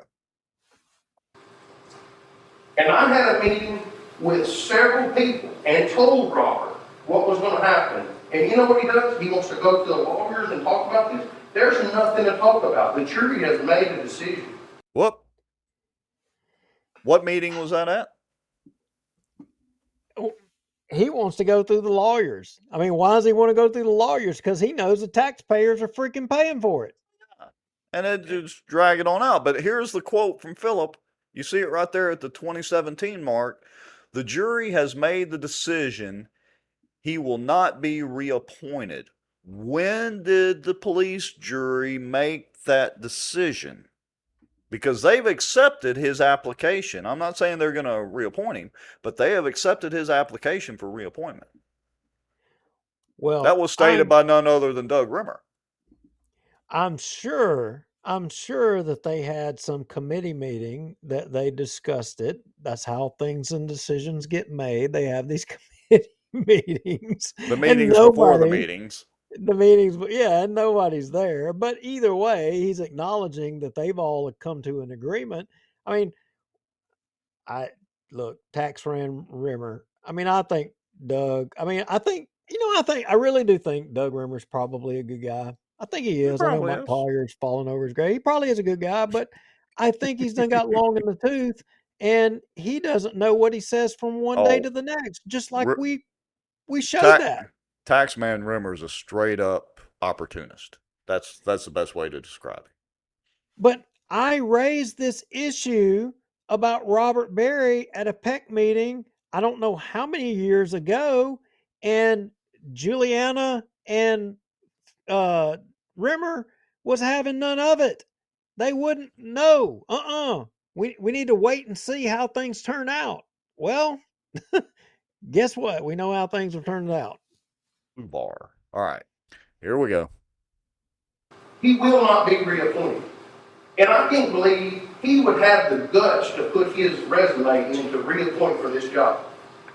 Oh, so he just confirmed what Doug Rimmer told us at the David and Renee meeting not too long ago. It's sickening to me that I've been listening to this for 3.5 years since I've been on this jury, and we have stood behind y'all. This He's been listening to what, Philip? What have you been listening to? Oh, all the complaints from your constituents and the other constituents of other police jury members. Maybe that's what you've been listening to, Philip. Again, you can't have it both ways. Either you get the complaints or you're not. So for 3.5 years, have we been? I don't know. How long have we done the show? I mean, but I know since we've done the It's year show, 3. Yeah. we've railed against the Cypress district. I mean, are we being justified as being right? Can we Hmm. assume that? Good point. 150 something shows into it. All right, here we go. jury has. And this is what y'all pulled for retaliation. Talk about your boat. Quid pro quo? Is that Oh, what they're supposed to do, Philip? did you hear White? Let's talk about he's done had enough. Gary White is ready to put the hammer on Philip Rogers. Yeah. All right, here we go. Let's talk about it, Walt. Let's talk about it. Let's talk about it. No. Didn't we give you the approval for 130,000? You gave me approval, but your man was on the water when we drilled the first pilot. Does he not have no authority? Then you are not sending him out there. Exactly. I can attest to that. And let me tell you something. Since this has happened, hold on. I'm not getting upset. I'm telling y'all. Since this has happened, all these people in here can't get nothing done on this lake. Now tell me why that is. Tell me why y'all are letting this happen. No, let them Huh? talk. It is the place. They need to hear it. You need to hear this, Walt, and you need to stand. Rodney over there trying to calm Philip They down some. they need to hear it. I mean, I look. I got to tell you, Philip was making me a believer in Philip Rogers because he is showing passion. It was coming Right. from his heart. Whether I don't care whether it's because it's going to cost him money or not. I don't care. I appreciate the passion that he was showing right there. Oh, I You know, agree. yeah. Let's talk about it. Let's talk about it, White. Right Let's here talk in the about it open meeting. right now. Right now. You need to hear it, Walt. I mean, he was speaking from the heart. That was Oh yeah, passion. he was That fired up. There's no doubt. that's what that moment right there. That's what it's about. That for a politician, that's what it should be about. You should be able and be willing. Let's have it out. Let's lay it on the line. Let's freaking do it. And I got to say, hat tip to him there. He's putting it Yeah. out there. I wish more of our Look, politicians would lay it on the line, but not when they got their back against the wall. look, I've been giving Philip a hard time for a long time on this show, but I agree with you, Duke, 100%. And look, on balance in this whole ordeal, I'm actually on Philip's side because I know the scenario that happened. The board agreed to whatever length. Robert Berry went out there, basically told him it was going to be okay, go ahead and do it, blah, blah, blah, blah, blah. And then the Supreme Court ruling happened, all that, and Robert Berry starts sticking the knife in his back. That's basically what happened. So I agree with you that although Philip went much longer than the board had officially approved, unofficially, it was approved. But stop the presses. This is not a new revelation. Robert Berry has been leveraging the office and the position for years now. And you're going to tell me that Walt Bigby, Gary White, and Mr. Fowler, they didn't know? They haven't They, condoned it. They haven't enabled it. They haven't, promoted it. I'm calling BS on that because they have. And I think this video here is going to show that not only have they known it, that they've been enabling the Cypress district and Robert Berry to have their cake and eat it too, to be able to jump back and forth, but they get caught. Am I yep, right? you are 100% correct. Let's see. Your lovely bride says they do not have plausible deniability if it sees light and someone out of the club knows it. And Renee says she was proud of Philip for speaking up. She was encouraging him. That's true. You were egging him on pretty good there, Renee, with a few select comments. All right. And Ryan Haygood says they are lazy. They show up for the meetings and Barry tells them what to do. Yeah, look, the minutes of the meetings and the audio transcript or the audio files bear that out. You're absolutely correct, Ryan. All right, here we go. Stand up. Shelley, you need to stand up for this. Jerry, you need to stand up for this. And I don't know if you're going to stand up to it. He won't. Gary, that's What? ridiculous. That was great. He, hold your ears, everybody. Calling him out to be a dick because he is. That's great. You daggone right. And there's some people that say that he's a good person, but I'm going to tell you, Horseshit. he's not a good person. No, he's not. He's an ass. He's not a good person. And if he's on your team, I'm sorry, you've got a flaw in your character. Yeah. Gary is just an ass. That's all there is to it. You tell me, you've been in Denton all these years. Philip, we gotta stop. Gotta stop. Yeah, I understand, but y'all know this is wrong. It's not. What we want to do is get some sort of resolution with you, whether you talk to me, but we're not gonna sit up here and argue. Oh, that's right. So you put it in paper, what you No, want me to do. you put it. You do something. Wait a minute. That's like telling the fox, yeah, go ahead and guard the hen house. Well, Philip will just do another 99-year lease. No, you're the person. You put something in writing. If it's Renee Hall, we're just going to sue your ass off and drag you through court and try to bankrupt you. But no, you're Philip Rogers. You do something. Yeah, hey, Philip, not Philip, Renee and David, how did that work out for y'all? I mean, how did it work out when they said, oh, no, y'all just tell us what y'all want to do? You know what Philip should have said? Philip just said, well, okay, well, I'll tell you what. It says, if you'll approve my boathouse, I'll vote to reappoint Robert Berry. Is that what you want? That would have been awesome. That would have been awesome, yeah. Is that what he was asking for? Maybe it was. Maybe so. All right, here we go. Some remedy. Do I have an email from Robert Berry saying first piling in looks great? Jeff Smith drove every... I would want to remind you, Philip, that emails, and I'm sure Renee and David can attest to this, emails don't really mean jack. Yeah, not the 26 JDC. No.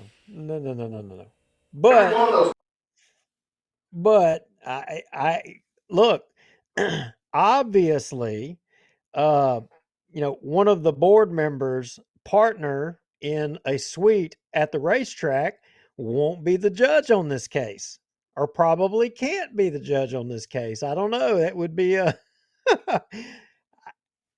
I'm just saying. Maybe everybody didn't know that. You think everybody knows that? I don't know. Maybe there's a lot of things that people don't know. All right. Okay. Here we go. What do you want from me? I paid my permit. I built my boathouse. What do I owe you?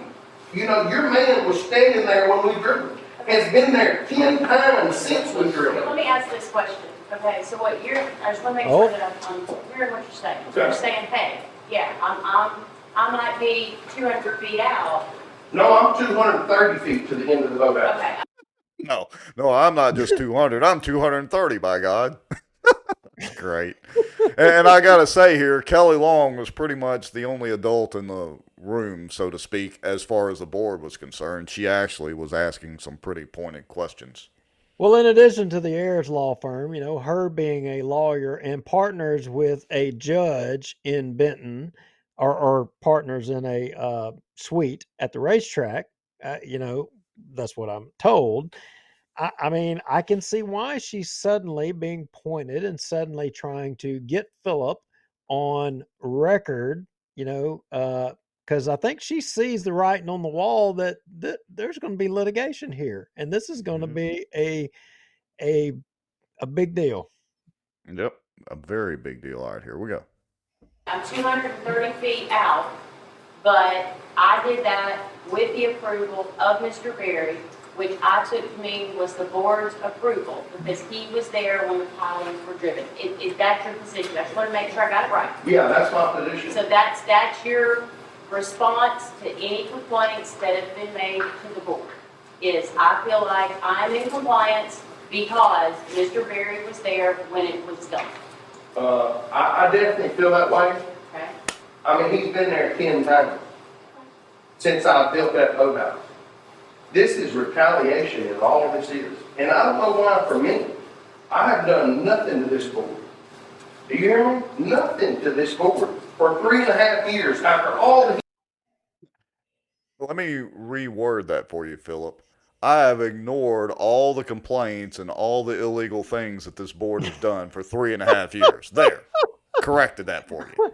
I have carried your water for 3.5 years. I'm tired. I'm tired of carrying your water. And I'm not doing it no more. All right, here we go. Let's see. We still got 37 people watching. That's good. Let's hear some more comments from you folks. Heat I've got. Can I say something? Yes. So, other exceptions have been made. So, in my opinion, when Mr. Berry. Now, did y'all catch that? What Jeff said? Other exceptions have been made.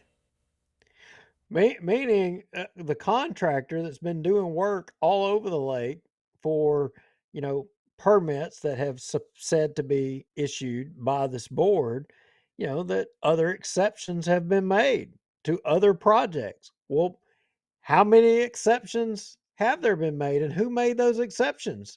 Exactly. Was it the board? I mean, I'm guessing maybe not, or was it? What's their process? And I don't remember all those exceptions being at every public meeting that they've had. And think about it, the public meetings are spaced out a month at a time. So that means any change or any exception, you'd be a month waiting for get approval from the board necessarily. Well, they were probably special meetings, Rex. I mean, Oh, yeah. they have this, but wait a minute, they have to post the minutes of the special meetings as well too. But come to think of it, I haven't seen no special meetings with a bunch of exceptions. Have you? I hadn't noticed them, but granted, I had this was the first meeting that I had been to, and I think probably you too, in probably a year and a half, maybe. Yeah. So let's see what else. Okay. Berry says it's okay to do that. Well, he said it's okay to do that on other jobs too. It's not just. All over this lake. So it's not like, when he said that, I was worried, hey, fine, Mr. Berry said it's okay, let's go work. That's the way it's been. And there's been other jobs done that might not be right or approved, even though it's not legal. So, I mean, when he's got it. When he says it's okay, I'm okay, we're good, let's go. He's Pretty God. much, he runs the show. He's God. Yeah. I mean, you're telling me Gary White and Walt, aka Bigby, didn't know that he's God out there? They had no idea. They've just been living in the dark. He's been too busy worrying about that damn statue over there on the Walter O. Bigby carriageway. I should have walked out there while the camera was running to see if Barry was sitting outside or where he slithered off to. He was probably down there checking the eagle's nest to make sure that nobody was invading the privacy of the eagles or something. Yeah, something. Okay, so Keep rolling. yeah, let me roll some more. And that's Thanks. the way it's been until he apparently got upset. And why he's mad at me, I don't know. I just do what I'm here to make money. Now, Jeff, we don't have to name names, but how many boathouses have you worked on without permits that Barry said was okay to do? Whoa. You can just say yes or no, you have. Don't answer that. Yeah, don't answer that. Don't answer in a public meeting. Don't. Yeah. No, we don't want to talk about nothing that would, Incriminate us anymore. enlighten the public. Wow. Lots of good little nuggets in this. All right, here we go. Keep going. Okay. Do we have any more questions for Mr. Rogers? Well, all I know is I voted on to approve 135 feet. Well, you didn't read the plans then, they're 160. Did you hear that? That's great. I voted for 135 feet. Well, the plans say 160. I mean, obviously that board member is not awake, and he was The promptly blind leading the corrected. blind. Yeah, says, well, I voted to approve 135 feet. Well, you didn't read the plans because they were 160 foot. Wow. All right, here we go. Go ahead. What was the date that this happened with the pilot? June 9th was the first filing drill. 20, and this is the day that that happened, was when the first piling was drilled, is when your position is, he gave us verbal permission to move forward. She's setting him up for a lawsuit right here. That's what she's trying to do. Well, June 9th of we worked for 2022. We worked for a week to drive that pile because you can't drive it when the wind's blowing, you can't do this. Okay. There's a gas company that's involved because we have to make sure they're there when they drive that man, Hey. that piling. Wait a minute. I just thought about something. Maybe she will use our video for discovery. What do you think? Ooh. Well, And hey. and if she uses our video for discovery, that means she would have to use our allegations that we made earlier about free cabins, free boat stickers, and all the other things that have allegedly went on at the park out there, and that could be brought into discovery, right? Well, it depends on how good the lawyering is for that suit and the Robert Berry suit. Wouldn't that be interesting? Well, it would be interesting, and since she would probably, I would think her and the heirs would say, you know what, we probably wouldn't use that video because if we did, that would enable those guys and Discovery. So we'll just use the audio, but Philip Rogers probably could use the video, couldn't he? He said, well, I don't like that copy of your audio. In fact, I says, I'll do you one better. There was video actually of the meeting that has better audio than what you have, if they have audio. Mm-hmm. Good And point then- there, Mr. Lowry. And then discovery could take place. Philip, hint. Yes, yes. Oh, and your wife brought up another good point. That would get Jeff in trouble. Philip didn't do Jeff no favors in this meeting. Let's just put it that way. But I will say, after Philip did get Alex Wozella, I'm assuming that's her name, to enforce her to read the contractor's law, I think exonerated Jeff of the claim or whatever, that there could be something that he done wrong, not knowingly.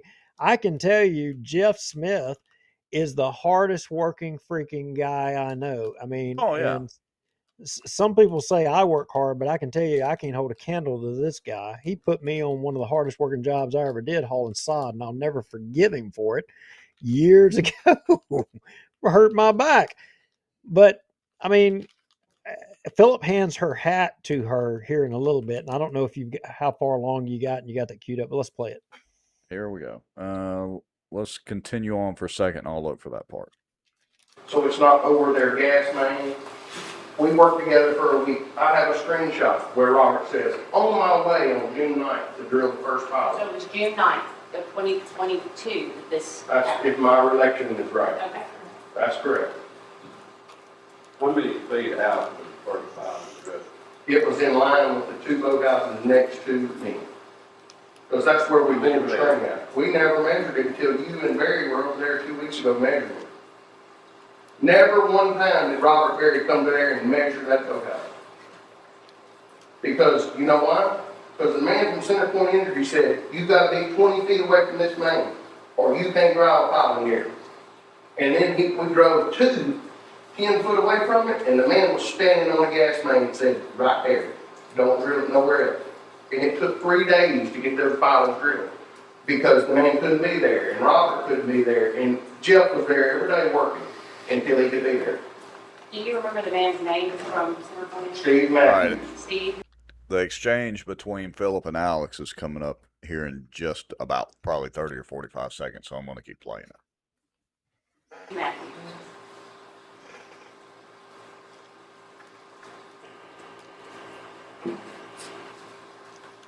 Awkward silence. Hey, you know, I'm thinking if I need to call Robert and see if I can extend my period before he's gone out the door, work out some kind of deal. Yeah, go ahead and get it done. I mean, I Just- don't even need no boat stickers. Yeah, just be careful. And look, I want to clarify that the reason that I say Philip didn't do Jeff any favors here is not that the Ayers law firm is necessarily correct, but they'll absolutely sue him, and that's what they're gearing up for right here. Oh, yeah. And it won't matter whether he's right or wrong because he's got to afford the lawsuit in the meantime. So, Hey, and have the you, loss of business. hey, have you got your free boat stickers this year? No, I had to pay for those butt ugly things. I don't put them Hey, on my boat either. has anybody else watching? Have y'all got your free boat stickers this year? I'm just curious. The Who all? only thing I'm worried about is whether they tow my truck. But other than that, the only enforcement mechanism that they have on the lake is not allowing me to purchase more stickers or stay at the RV park, which I don't care about anyway. Well, I I did. don't know if y'all realize that or not, folks, about those boat stickers out there. I don't mind paying the launch fee. It's the boat stickers I can't stand. Hey, I do anticipate to get a bill from them though any day. Yeah. Yeah, because I mean, I did release an owl that killed some of my chickens over there at their boat launch. So Oh. I'm anticipating them billing me for attending their boat launch. I was thinking they'd clean the park Did up. you ever pay your homeowner fee or whatever that y'all call it out there? Oh, I did. I wait Oh, till the did you? last minute. I want Yeah. to see how many nastygrams they'll send me every year. I got every one since dating back even before Robert Berry existed. Oh, so you're costing the taxpayers. Well, I guess you're paying the taxes too, so it's really your money anyway. Having to send all Well, those nasty grams to you. I don't go to the park over there. I mean, but I got my use. I released an owl over there. So I guess that was 300, 800, 400, I don't know, however much they send me the bill for. Just so Your I can wife, release an owl. your wife says we will never get our seawall fixed at this point. Hey, whose responsibility is it? So if the district owns the property to whatever the line is around there, whose responsibility is it to build seawalls?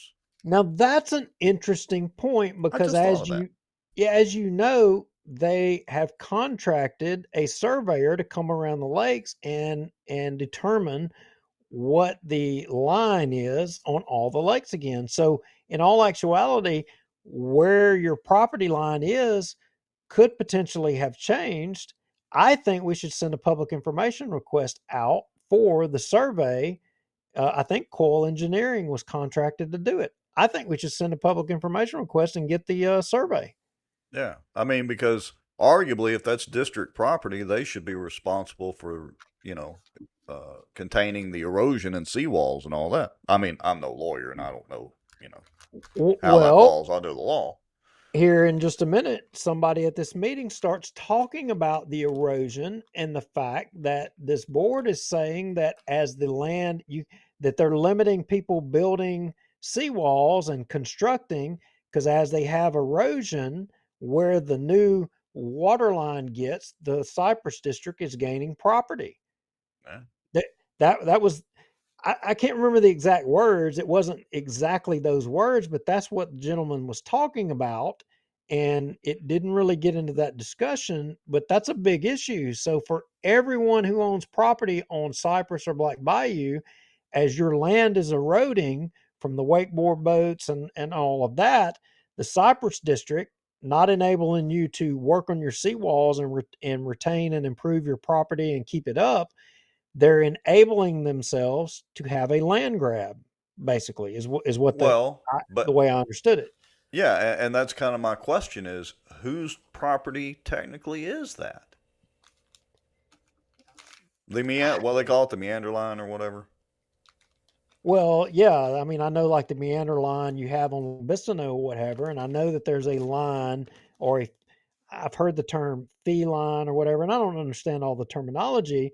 But what this individual was talking about was that the wakeboard boats now that you're having more erosion Right. and he's losing land, but yet he can't build his seawall up and build or make an improvement back to his land or build it back up. And the Cypress district was limiting that and therefore is gaining more property. Interesting points. All right, let's continue on. All right, any other questions?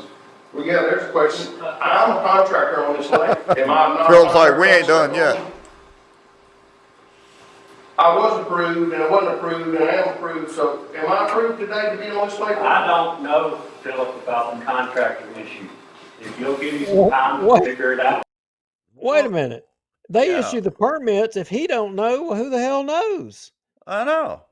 What the hell? Oh, it might be because Robert Berry's under the table issuing permits and whatever he's Well, doing. I don't know. well, maybe they need to call Robert Berry in there to answer the question, since Robert Yeah. is who makes those decisions. He Because should have obviously, temporarily unrecused himself to come back in and address that question. What parliamentary procedure is there for that? so I mean, you've got everybody but Robert Berry there, and nobody knows the answer. So is Robert Berry the only person that knows the answer to that question? Mhm. Obviously, Robert Berry's in charge. Hmm. Okay, move along. Tomorrow, I'll answer you. Well, I may be able to Here we go. some light on that. There is a state law that requires anything over 7,500. No, $75,000. It's 7,500, and you have to have between 7,500 and 75,000, I believe is what they call a home renovation A permit. permit of some sort. And then anything over 75,000 is, has to have a residential permit. Well, I have that. Right, I believe maybe that was the issue with them. With Mr. Smith, but he doesn't have to have a building license to build on this lake. If this homeowner hires him, he can have a permit for $75,000 to do work in the state of Louisiana. You understand that? That's the way that works. I believe we still would have to have, No license, I think it's a home renovation, permit but it's through the, per job. You sign up for a permit. It was like Philip. It was like Philip. They were trying to say a sentence together. It's like, okay, I'm going to say a word, then I'm going to say a word, then I'm going to say a word, then I'm going to say a word. They should have finish the just said it sentence. all together. Yeah, they should have. But I commend Philip. He was going. I love it. I love it when I see a non-lawyer going at it with a lawyer. I'm sorry, lawyers. Y'all bring it on yourself. But I especially enjoyed this moment. I really did. All right, here we go. I think it's not a full license, it's not a residential license, but from what I understand. It's a permit per job. But I'm not gonna tell you your job, but that is my job, because I am a building contractor. And that's the state license. You have to have a $75,000 permit from the homeowner to work on his property. Now, that's up to y'all, that's y'all. But I don't understand how a man could work on this lake for 5 years and then all of a sudden he can't put a motor on a boat lift? I'm not talking about from the I'm talking about from the state license. The homeowner pulls that permit. But they have to be licensed with No, the they state. Do you have something you can show us? Yes, sir, the statute's right here. Yeah. It is revised statute 37:2161. And that says what? Any person who, well, so it's different Go whether ahead. it's commercial or residential. Yeah, it's residential, go ahead. Any person who performs, attempts to perform, or submits a price bid or offer to perform work in construction management, whose scope of authority and responsibility include supervision, oversight, direction, or in any manner assumes charge of the construction services provided to an owner by a contractor or contractor in which the value of the construction is inactive. So the first one is, it is in excess of $50,000 for a commercial construction project, shall possess a license from the board in the major classification applicable to the type of work being performed. Number two, in excess of $75,000 for residential construction project, shall possess a license from the board in the classification of residential construction.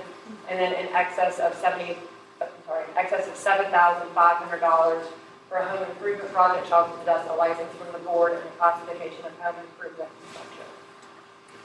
Well, that is a permit that you call down and they give you a permit to do that $75,000 work. I think that's the only thing that's required, is whatever is required with the state license. So I'm going to stop there for a second. So, you know, I'm certainly no contractor nor a lawyer, but what does it cost or what does it entail to get a license from the board? And not referring to the Cypress board, I guess the state licensing board. Does It's a anybody know matter that? of it's a matter of going down there and taking a test and paying your yearly fee. Okay. It's not that hard. I don't even remember the monetary figure, but I can't remember it being over a couple of $100 at most. Right. And I don't think it was ever clarified in here whether Jeff has that or not. No, and I mean I don't know if he does or not, but the argument was over seven. I mean the thing, as I understand, is over $75,000. If you're doing residential construction, you have to be licensed by the state, and if it's over $50,000 and it's commercial, you have to have a commercial license. Just like if you built bridges or you built well locations, you have to have a heavy construction license. You know, but for this 75,000 and under on residential stuff, the homeowner himself, aka Philip Rogers, can pull a permit to do it himself and hire a laborer, Jeff Smith, to do the work. That's what we're talking about. Yeah. Okay. Renee Hall says she's just trying to earn her $185 an hour fee, but doesn't have a clue. AJ and Mandy Ford said, we have done many jobs on Cypress and never had to jump through all of these hoops with Cypress. Okay, let's continue on. Board does, that's what the board requires. So, Well, y'all just need to get that clear before y'all start telling people on the lake that they cannot work on people's houses. But it makes people look bad. No, I want to finish. Let's finish. Let's finish this. So, anybody else have anything? Alex, you have anything? Gary? Want to entertain a motion to ask Mr. Rogers to give us a remedy to the situation within 20 days? That'd be great. There's no remedy to the situation. Y'all sue me. Boom. Drop the bomb and drop the mic at the same time. Y'all sue me. That What's the was remedy? great. I'm wondering what remedy was Gary White's wanting him to drop out there. What remedy did Gary White's have in mind? Well, Gary's probably seeing dollar signs. I mean, if Renee and David had to pay $20,000, and again, they were only a few feet over their pergola. Phillips, 80 feet or whatever it is below what the board, beyond what the board had allowed. So how big a boy are you, Philip? Are you willing to pony up that fee? All right, let's continue on. That's the only remedy in this situation. Okay. That's what we're doing. Could I just say something? There's a lady on the lake that was going to be one of our witnesses in our lawsuit, and she was trying to get a pool permit, and she was going to testify that Robert Berry came up there and told her she could do something. She said, well, I've heard I need to go before the board. And he said, honey, I own the board. What I say goes. So if you'd like for me to get her in here and testify to y'all on that, he's going around acting like he's the board. He has authority to do all this, just like he did with us. So he needs to stop, and he needs to quit lying. Thank you. Now, y'all, do y'all really think that I would do something against a law in the I mean, position I'm in? I mean, do y'all really think that I would do that? Yeah, I don't, but I'm surprised. I mean, that's why we're having this meeting. I mean, if you went over 10 wait a feet, minute. Wait a minute. How the hell is he surprised? Yeah. How the hell is he surprised?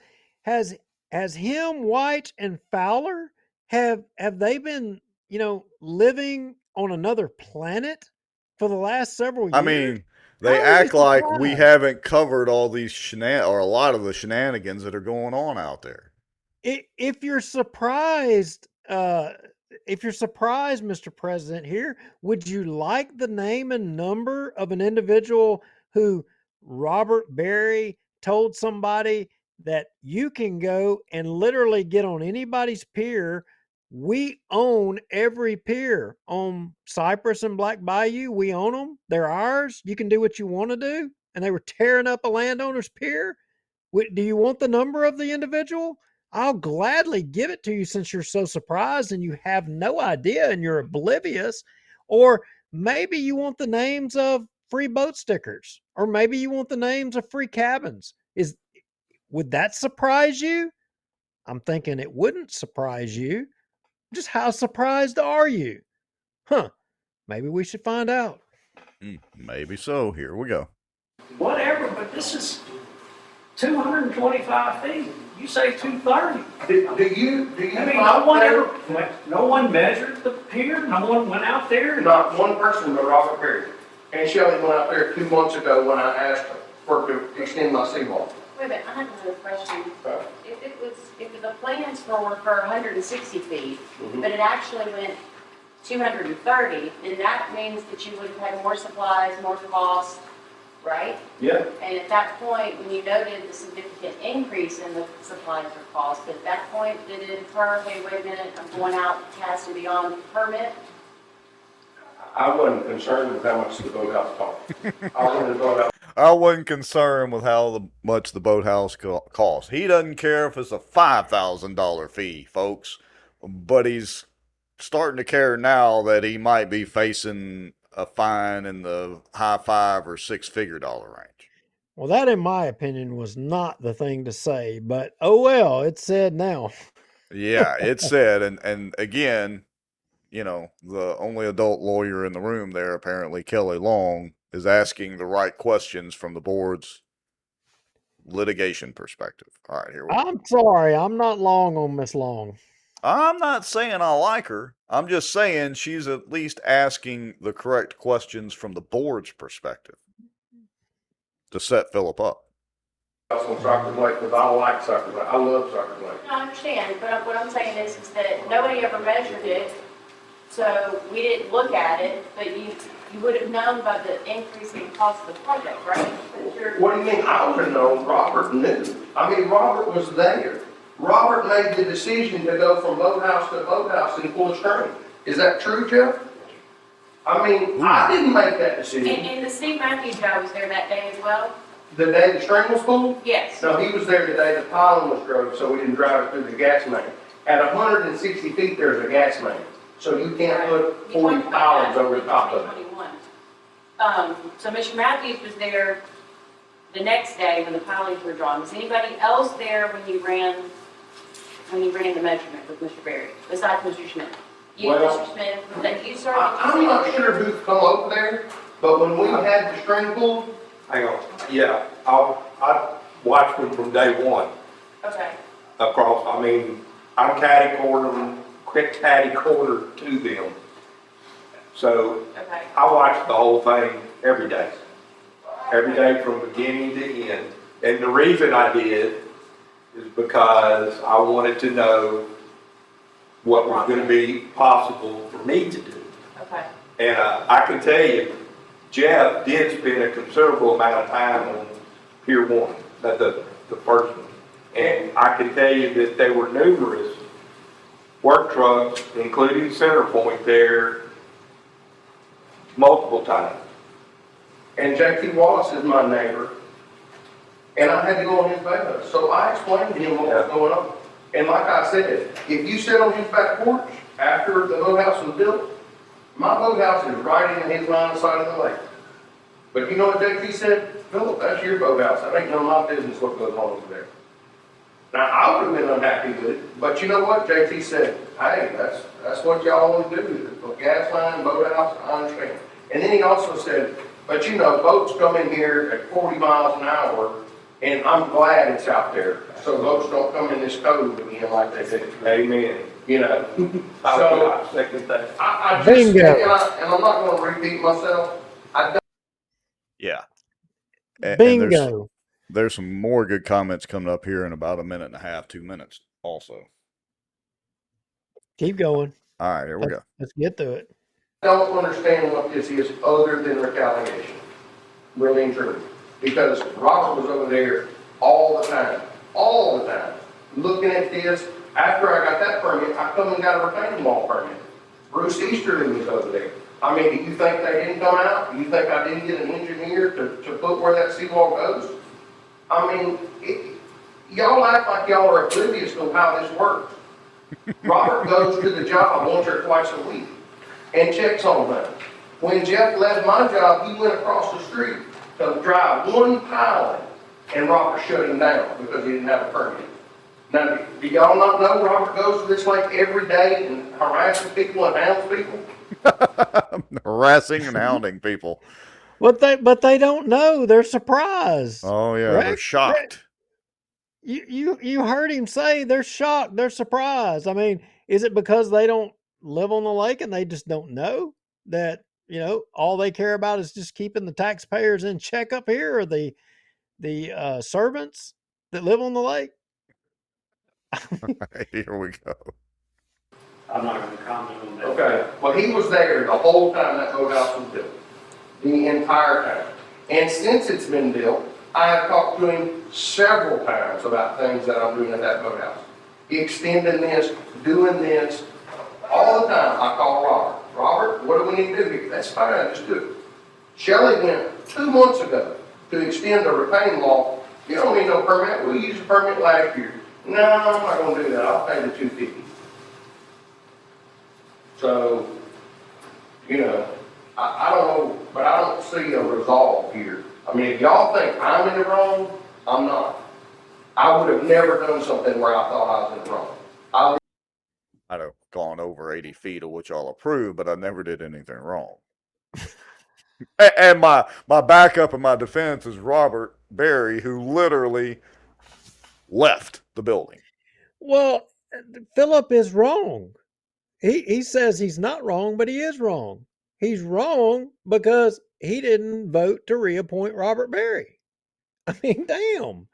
To put it simply, yeah, you're absolutely correct there, Mr. I don't Webb. understand what he doesn't understand. I All right, here we go. live my life that way. I don't do things wrong. Amen. Me You understand? My name is more important to me than anything, and I don't do things wrong. Okay? I want to ask a question Bullshit, but about okay. that. Is there a policy that exists that once y'all approve, All right, whatever you listen to said you this. This is approved it good. for, does someone not check that when the work's complete, that it adhered to the standard that you guys signed off on? Or do y'all just assume they're gonna adhere to it and then years later ask about it? I don't want that to sound snarky. I'm serious. Good question. Is there a policy in place that when you approve somebody's work, I don't know any of those gentlemen. I've talked to one of them on the phone. I don't know anyone, so I don't want to think it's nothing personal, but I am curious because I'm working to get one myself. So I need to know, are y'all gonna come out, somebody gonna come out and make sure that what y'all agreed to and what I agreed to, if I do one, that signs off, yes, he did what we agreed to. No. Did that ever happen? Does that policy exist? And if No. not, why not? No, it doesn't. Well, that's why we're here. I'll answer it because they won't answer it. I mean, That is a very good question. good question. And I have never seen any official documentation on that. Maybe Well, it's in the rules that the Ayers Law Firm rewrote a couple of years ago. Well, hopefully it wasn't lost in the IT adjustment, recently. But Yeah. knows? Yeah. You can't answer questions. I'm assuming you wanna make that motion here. But I don't I don't know if it'll pass or not. Certainly not. Is it in order to do it? It's in order to do it, the motion. You get it 20 days. It's a, you have to make a recommendation on that. Well, I mean, surely, I'm not asking to, just Do what? surely White has access via his remote camera access at his house. I mean, surely he can spit it out. Yeah, surely so.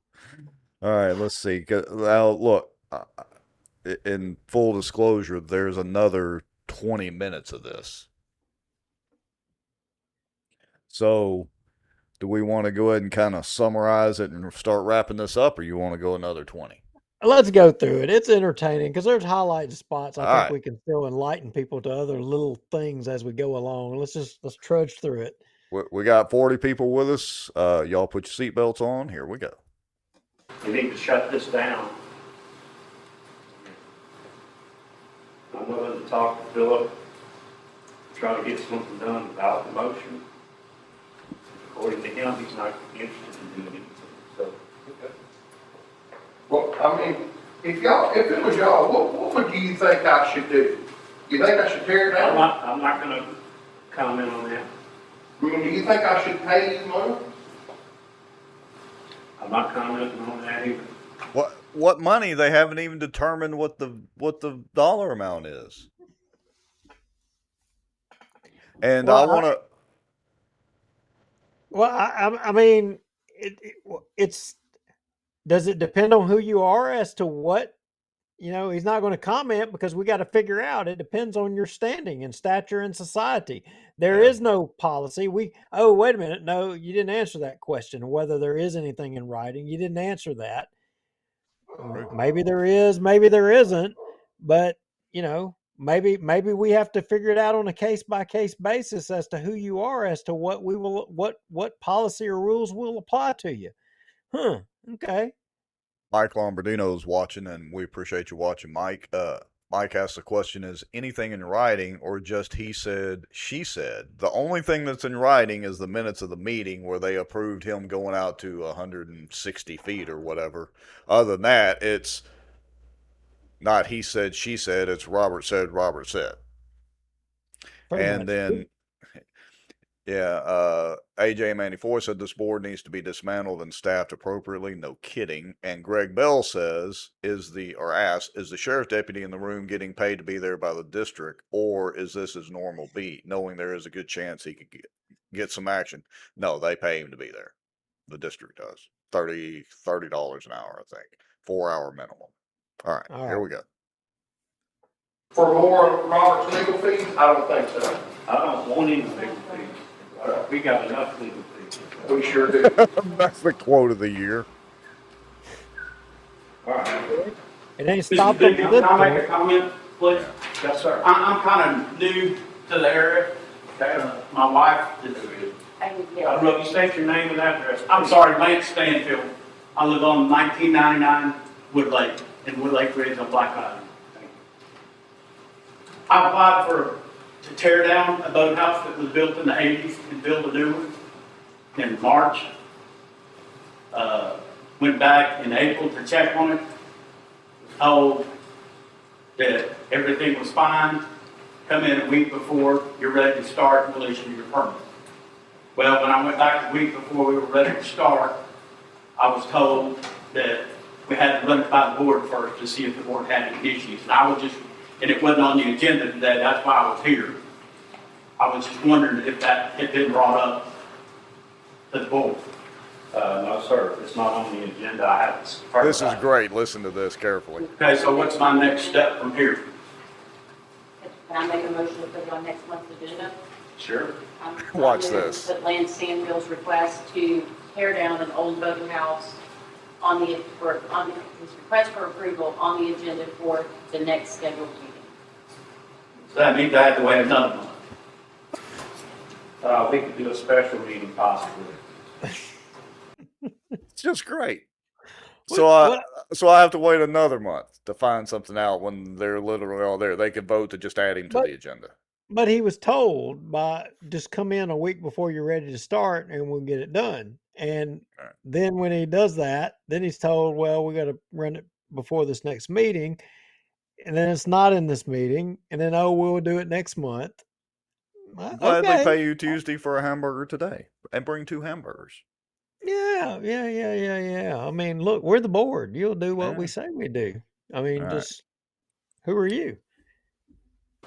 And it may be the fact that you don't have to have a board vote on this. I just don't know at the moment. I'm sorry, I'm hearing you You say. may not have to have a board vote on this. I just don't know at the moment. We Wait a we minute. gotta Wait a minute. we gotta phone a friend because we don't know. Is this Walt's first time being on the board and first time being board president? I mean, do you know? I mean, maybe we should have answered the question for them. Yeah, I mean, it's like are there no other boathouses and piers except for Phillips on the lake? I mean, I know I've fished around a bunch of them. So Walt said, "Oh, I don't know what we got to do. I just don't know." if they don't know, who does know? this is Maybe they should have asked Alex at the Ayers Law Firm. That's what they should have. They should maybe have they said, should have asked Alex. Okay, maybe Alex will offer some commentary here in just a second. So you have to have a board vote to tear down something? I'm not sure what. Oh, look at there. About it either, so I'm not sure. Is this the plan that you just got today? I don't think so. I think so. Was she smoking crack today, or is she high off of smoking pot? okay, the law firm doesn't know, the board doesn't know. I mean, is there anybody who knows anything that we can get? Wait a minute. They need to hire that damn $150,000 lobbyist out of Baton Rouge. I'll bet she'll know. Yeah, maybe so. She's higher paid. Well, no, she's not really higher. She's higher paid than Alex anyway. All right, here we go. I think we go on there and look and see. It may be worth, if you want to maybe stick around after the meeting. Okay, I can do that. I just don't know what the issue is. Oh, Just so after y'all the know, there's meeting, constant Yeah, after stick around after the meeting. After the meeting. yeah, for the meeting after the meeting, and we'll be able to figure it out, but not right here in the public in the daylight for all of everybody to be able to know that we don't know what the hell's going on and we don't have an answer for you. Yeah, just great. constantly plans coming in. It's not just one here, one there, it's every day. Something's coming in, you got to review. So it's. I understand that. I understand that. And I want it to work smoothly. Absolutely. Better for everybody. We want it to be fair across the board. I'm just wondering, Objective. is this one of these situations where all of these people are so smart they have to have a plan that says, okay, I am going to take a 5-pound claw hammer, I will place the claws on the head of the nail, I will pry the nail out. Is that what you got to have to tear down a boathouse? You got to have a plan to tear the boathouse down? Are you freaking kidding me? Yeah, that's yeah. When the planners plan, well, anyway. All right, here we go. Oh my gosh. Like I said, I was told everything was fine, but they hadn't learned about it. I was told everything was fine in April. And I came a week before we were ready to start, like I was told to do, and was told that they had to learn about it. I've been waiting a year. I'm just trying to find out what I need to do, where I need to go. You're going to stick around afterwards. Sure. Yes, sir. I'm standing up. I'm here disabled. This room is hard. I get here. Sympathize. All right, anybody else? Next. One last thing, I would just like some clarity whether Jeff Smith can build my seawall if it's under 75,000. That's sort of what I heard. Is the board, who made the decision that Jeff can't build on the lake? I just heard about that, and I knew nothing about that. So that falls under the state law that we talked about. It's also in the board rules and regulations that I think number 7,500 times feet by licensed contractors $7,500. or more, yes, sir.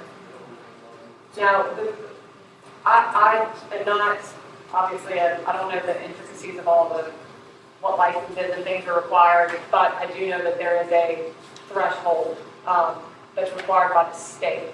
And that's all that this board requires. Whatever is required by the state licensing board, what's required by the board. Well, if there's a gray area there that the board, Robert needs to resolve, I'd like to know there. I'd like that to be on the state. State says what we, Okay.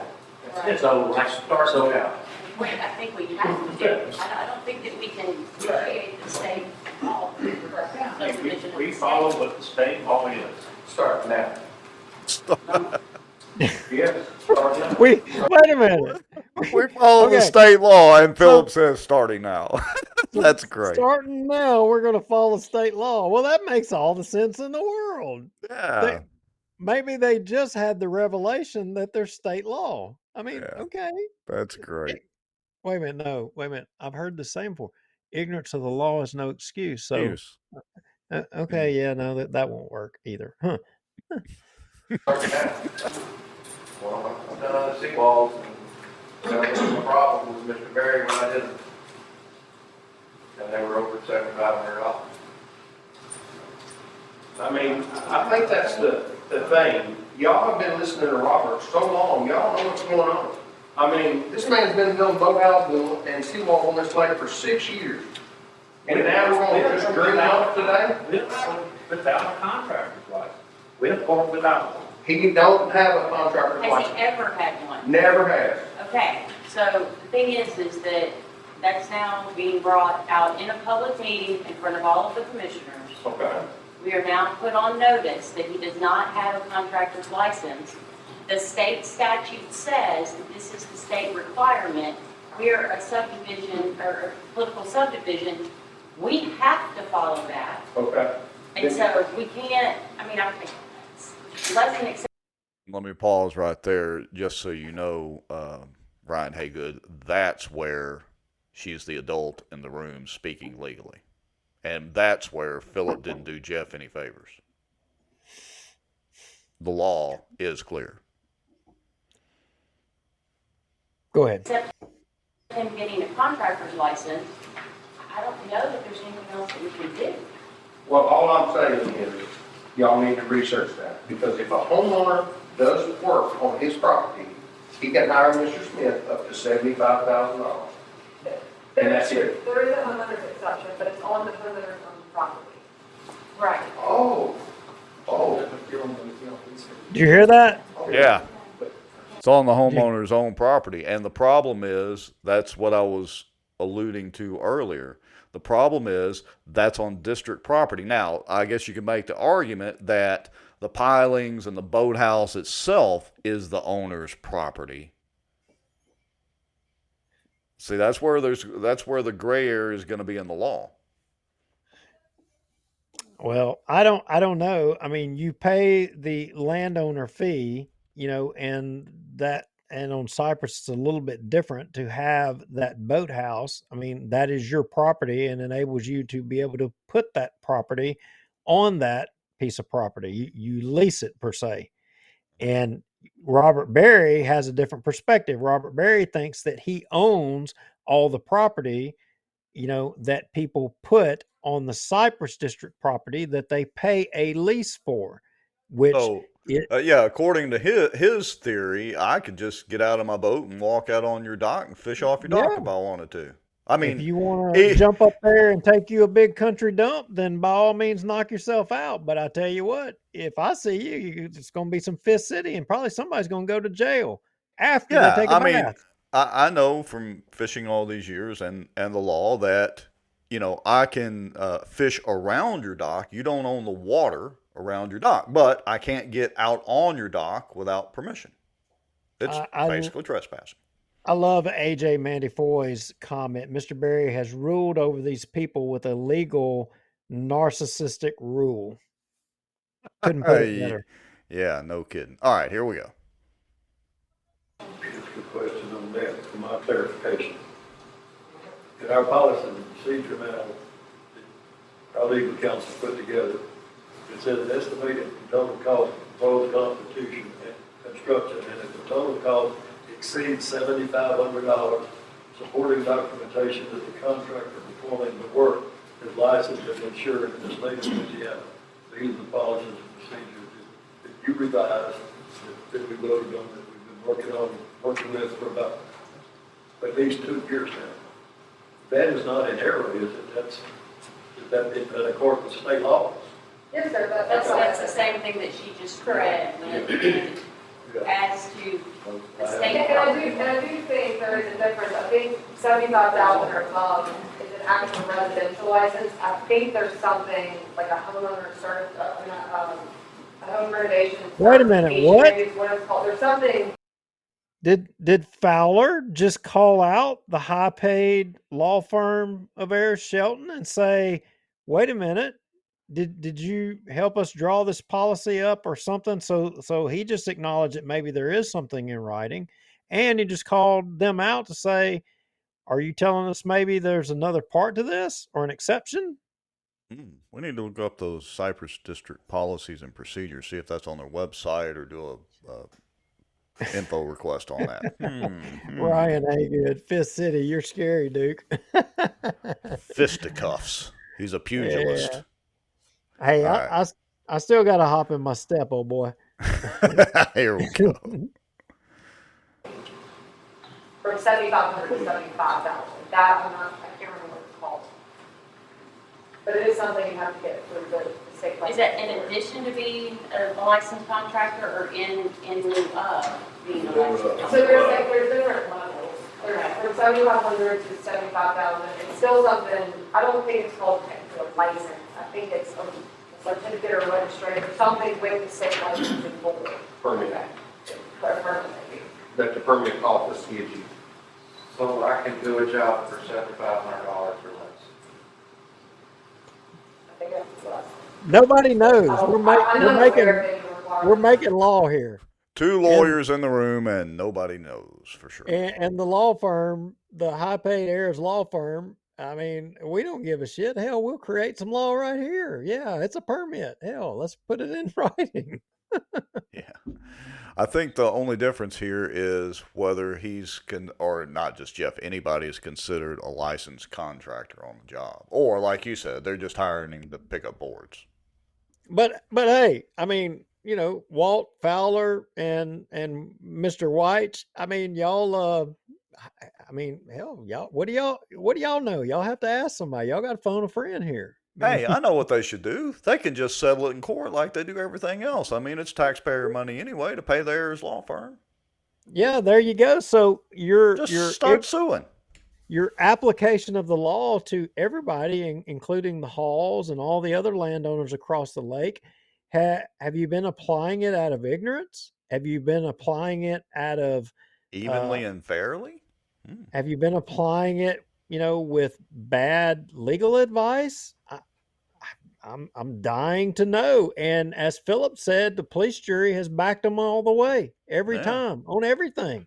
Oh, yeah. I mean, put up with this stuff for years. Where does the accountability end here? Or is there any accountability? I mean, that's the question. Is there any? All right, here we go. Now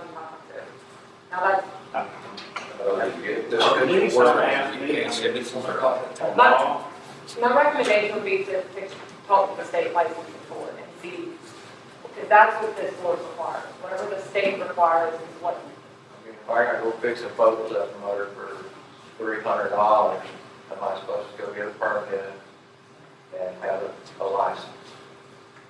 So again, I'm not sure. I'm not aware of anything that's required under 7,500. But I got a feeling I will get popped if I go do a job without a permit. I feel like I'm gonna get denied if I try to get a permit. and just so we're clear, I just want to make sure I'm clear. When you say permit, there's a permit that has to be obtained from the board to do construction. There's also, what I'm talking about is something that goes to the state licensing board. But y'all don't pull state permits. Y'all don't pull permits from Bossier Parish to do anything on this lake other than the permits that y'all assign. Because there's not an inspector that inspects anything y'all build other than this board. And again, Mr. I'm not talking about a permit. I'm talking about, and that's why I was clarifying, because you kept saying permit. I'm not talking about a permit.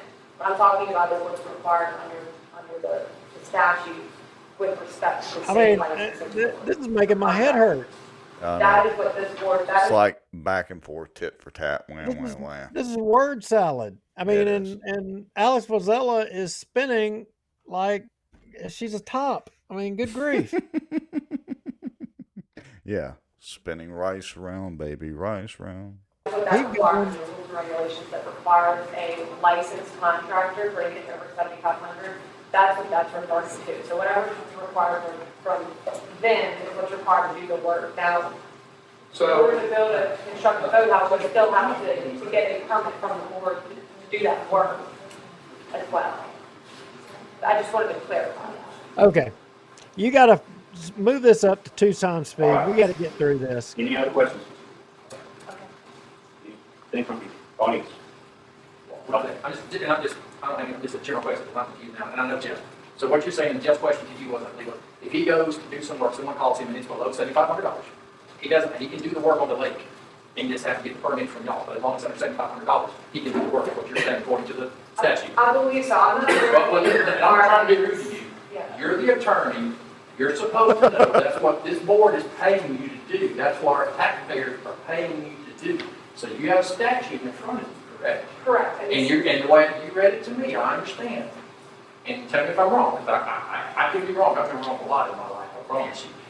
If it's $7,500, all he needs is Walt's approval, and he can do it, because he's adhering to the statute that you said right there. Under the statute, yes, sir. However, the state license board does put out rules and regulations that I am not aware of anything. However, I would recommend, So the best thing he needs to do is call the state license. yes, sir. I'm just trying to help him clarify. That is not Until fine. question, he's confused. Like I said, And I'm not as, I don't deal with the specifics of Well, their. maybe they need to get another law So I firm will- that is The knowledgeable. problem I have that is the person that's letting and Walt and Gary is that they're relying on you to tell them what they can and can't do. See, so if Walt asks you, and Walt can be a legitimate question, but can Jeff do work on this lake?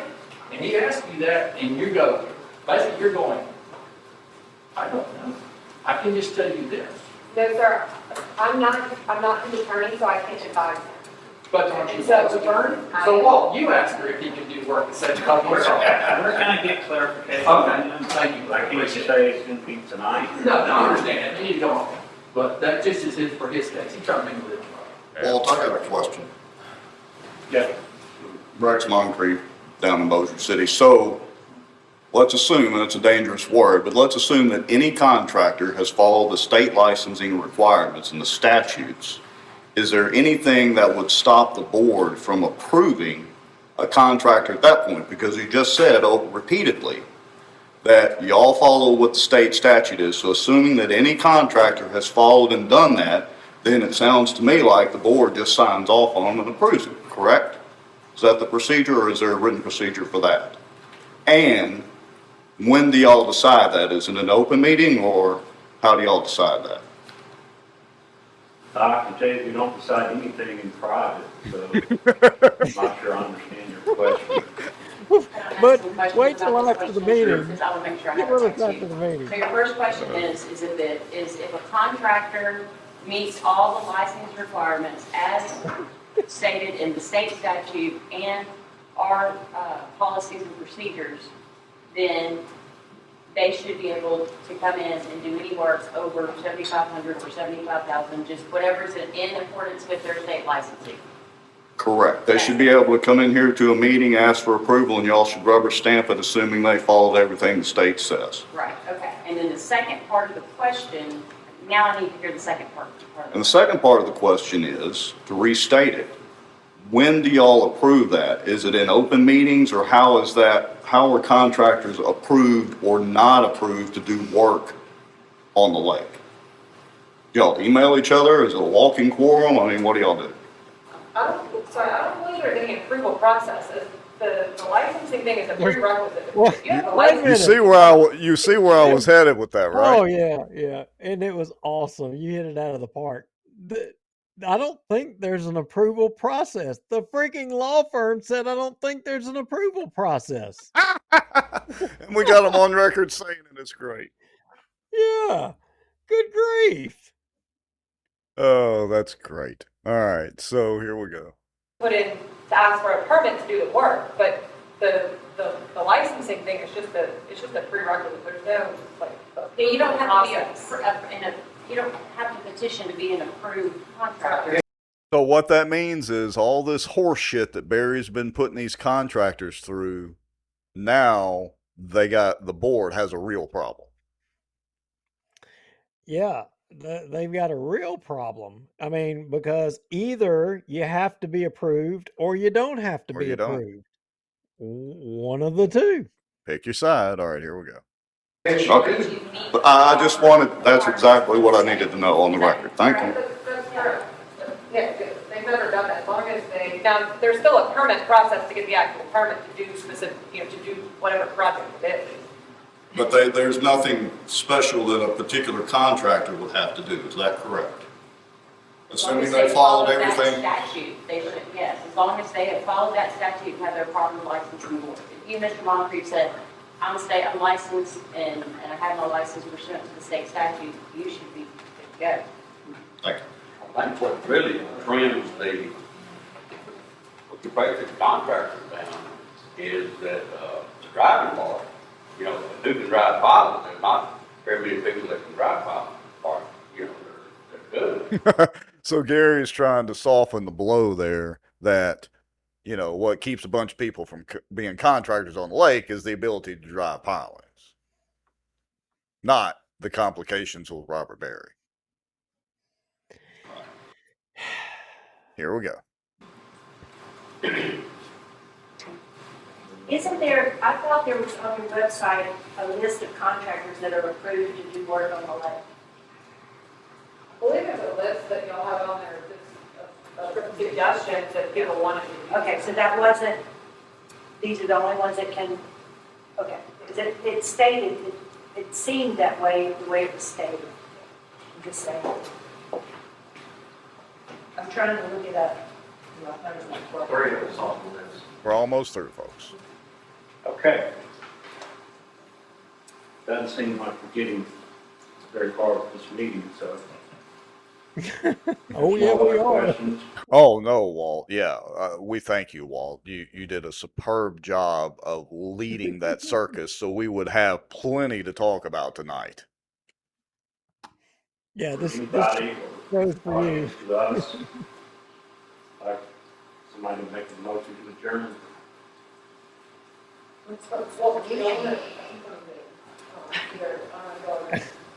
Anything extra now, tonight, you can table it, it's on here, under advisement, I think there might be something. All right, here's the resolution. All right, I recommend that we take this under advisement. I would think that. Take Got what it. under advisement? Motion and a second. Is there any public comment on that? Motion No. and a second. All in favor, please say aye.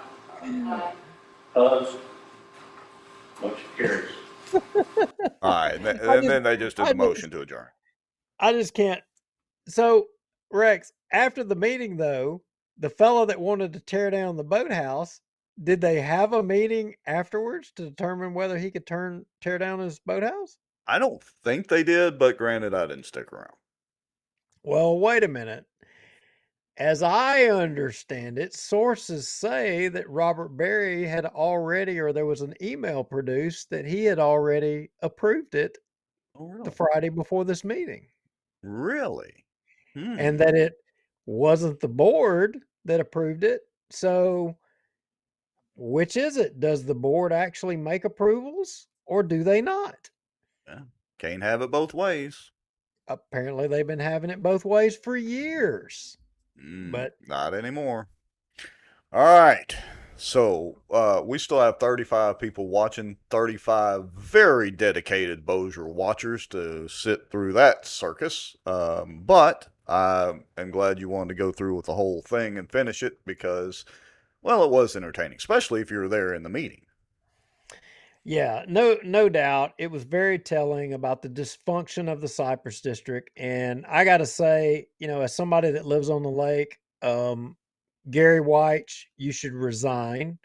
Walt Bigby, you should resign. Mr. Fowler, you should resign. Kelly Long, I'll hold out judgment just yet on whether I don't know completely on her, but the other ones, y'all should resign. Does this board maybe need to go away? Yeah, I think I'm sold that it needs to go away at a minimum. All the people that's on it need to go away, and the least it should be restructured if it remains, because there's no accountability here, and it's just a railroad of, again, the serfs that live on the lake. And it's not right. It's wrong. It's Yeah, wrong on I agree. so many levels. Well, and of course, there are those that say, well, if the board goes away and the park goes away and blah, blah, blah. I would ask, and I'm no realtor or real estate person, but I would ask, are any of your home values enhanced or property values enhanced specifically because the park is there? And I would argue no.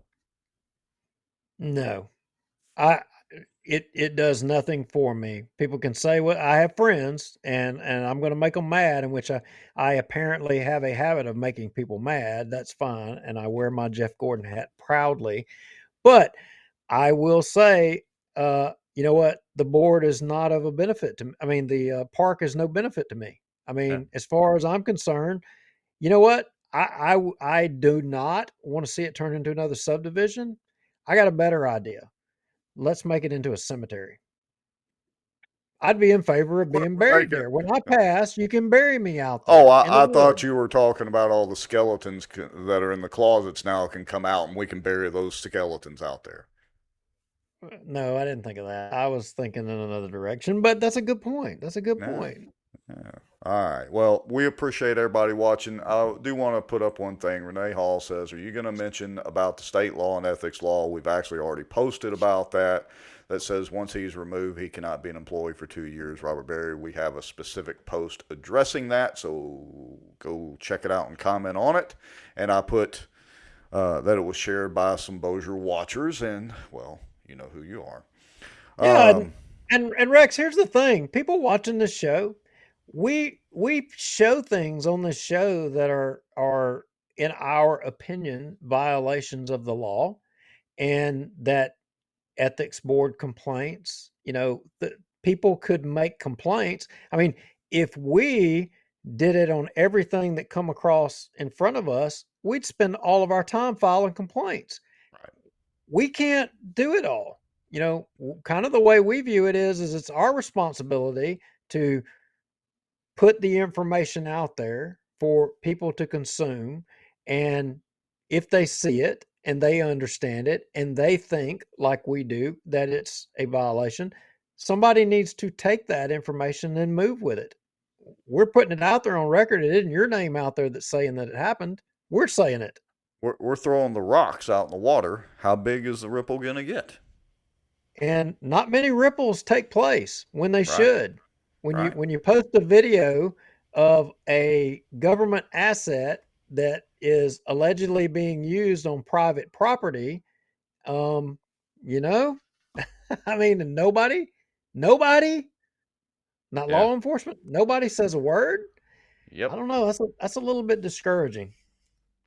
It certainly is. Well, what is encouraging, though, is that, again, we had 30 something people watching all this time. We've been going now for, I don't know, nearly, well, almost 3 hours, 9 hours, or 2 hours and 53 minutes.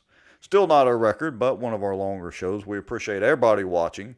Speaking of which, again, Duke and I don't do this for a living. We've got, businesses that help us out and help pay the bills, and Acadiana Mortgage and all that y'all have going on. So if you want to help us, here's how you can do it. One, if you've got some information you want to send to us anonymously, go make a free Proton Mail account. Send it with no identifying information. Send it to bossierwatch at protonmail.com. You can help that way. Liking, tagging, sharing, go to YouTube and subscribe to the YouTube channel. We need to get our subs up to over 500 out there on the YouTube part of things, platform. You can also go to bossierwatch.com or .org, and you can donate some coffee money if you want to there. You can send Facebook stars if you're watching on Facebook and all that sort of thing. Helps us buy a little bit of coffee because the software that we use and some of the things to make this cool stuff and these graphics happen is not free. Not to mention the inordinate amount of time that we spend, and honestly, that Duke spends a lot of. So anyway, with all that said, those are ways that you can help. We're glad to have everybody here, everybody commenting, everybody doing what y'all do and watching and keeping an eye on things with us. Have a good night, folks. Thanks for watching. See you next time. See y'all.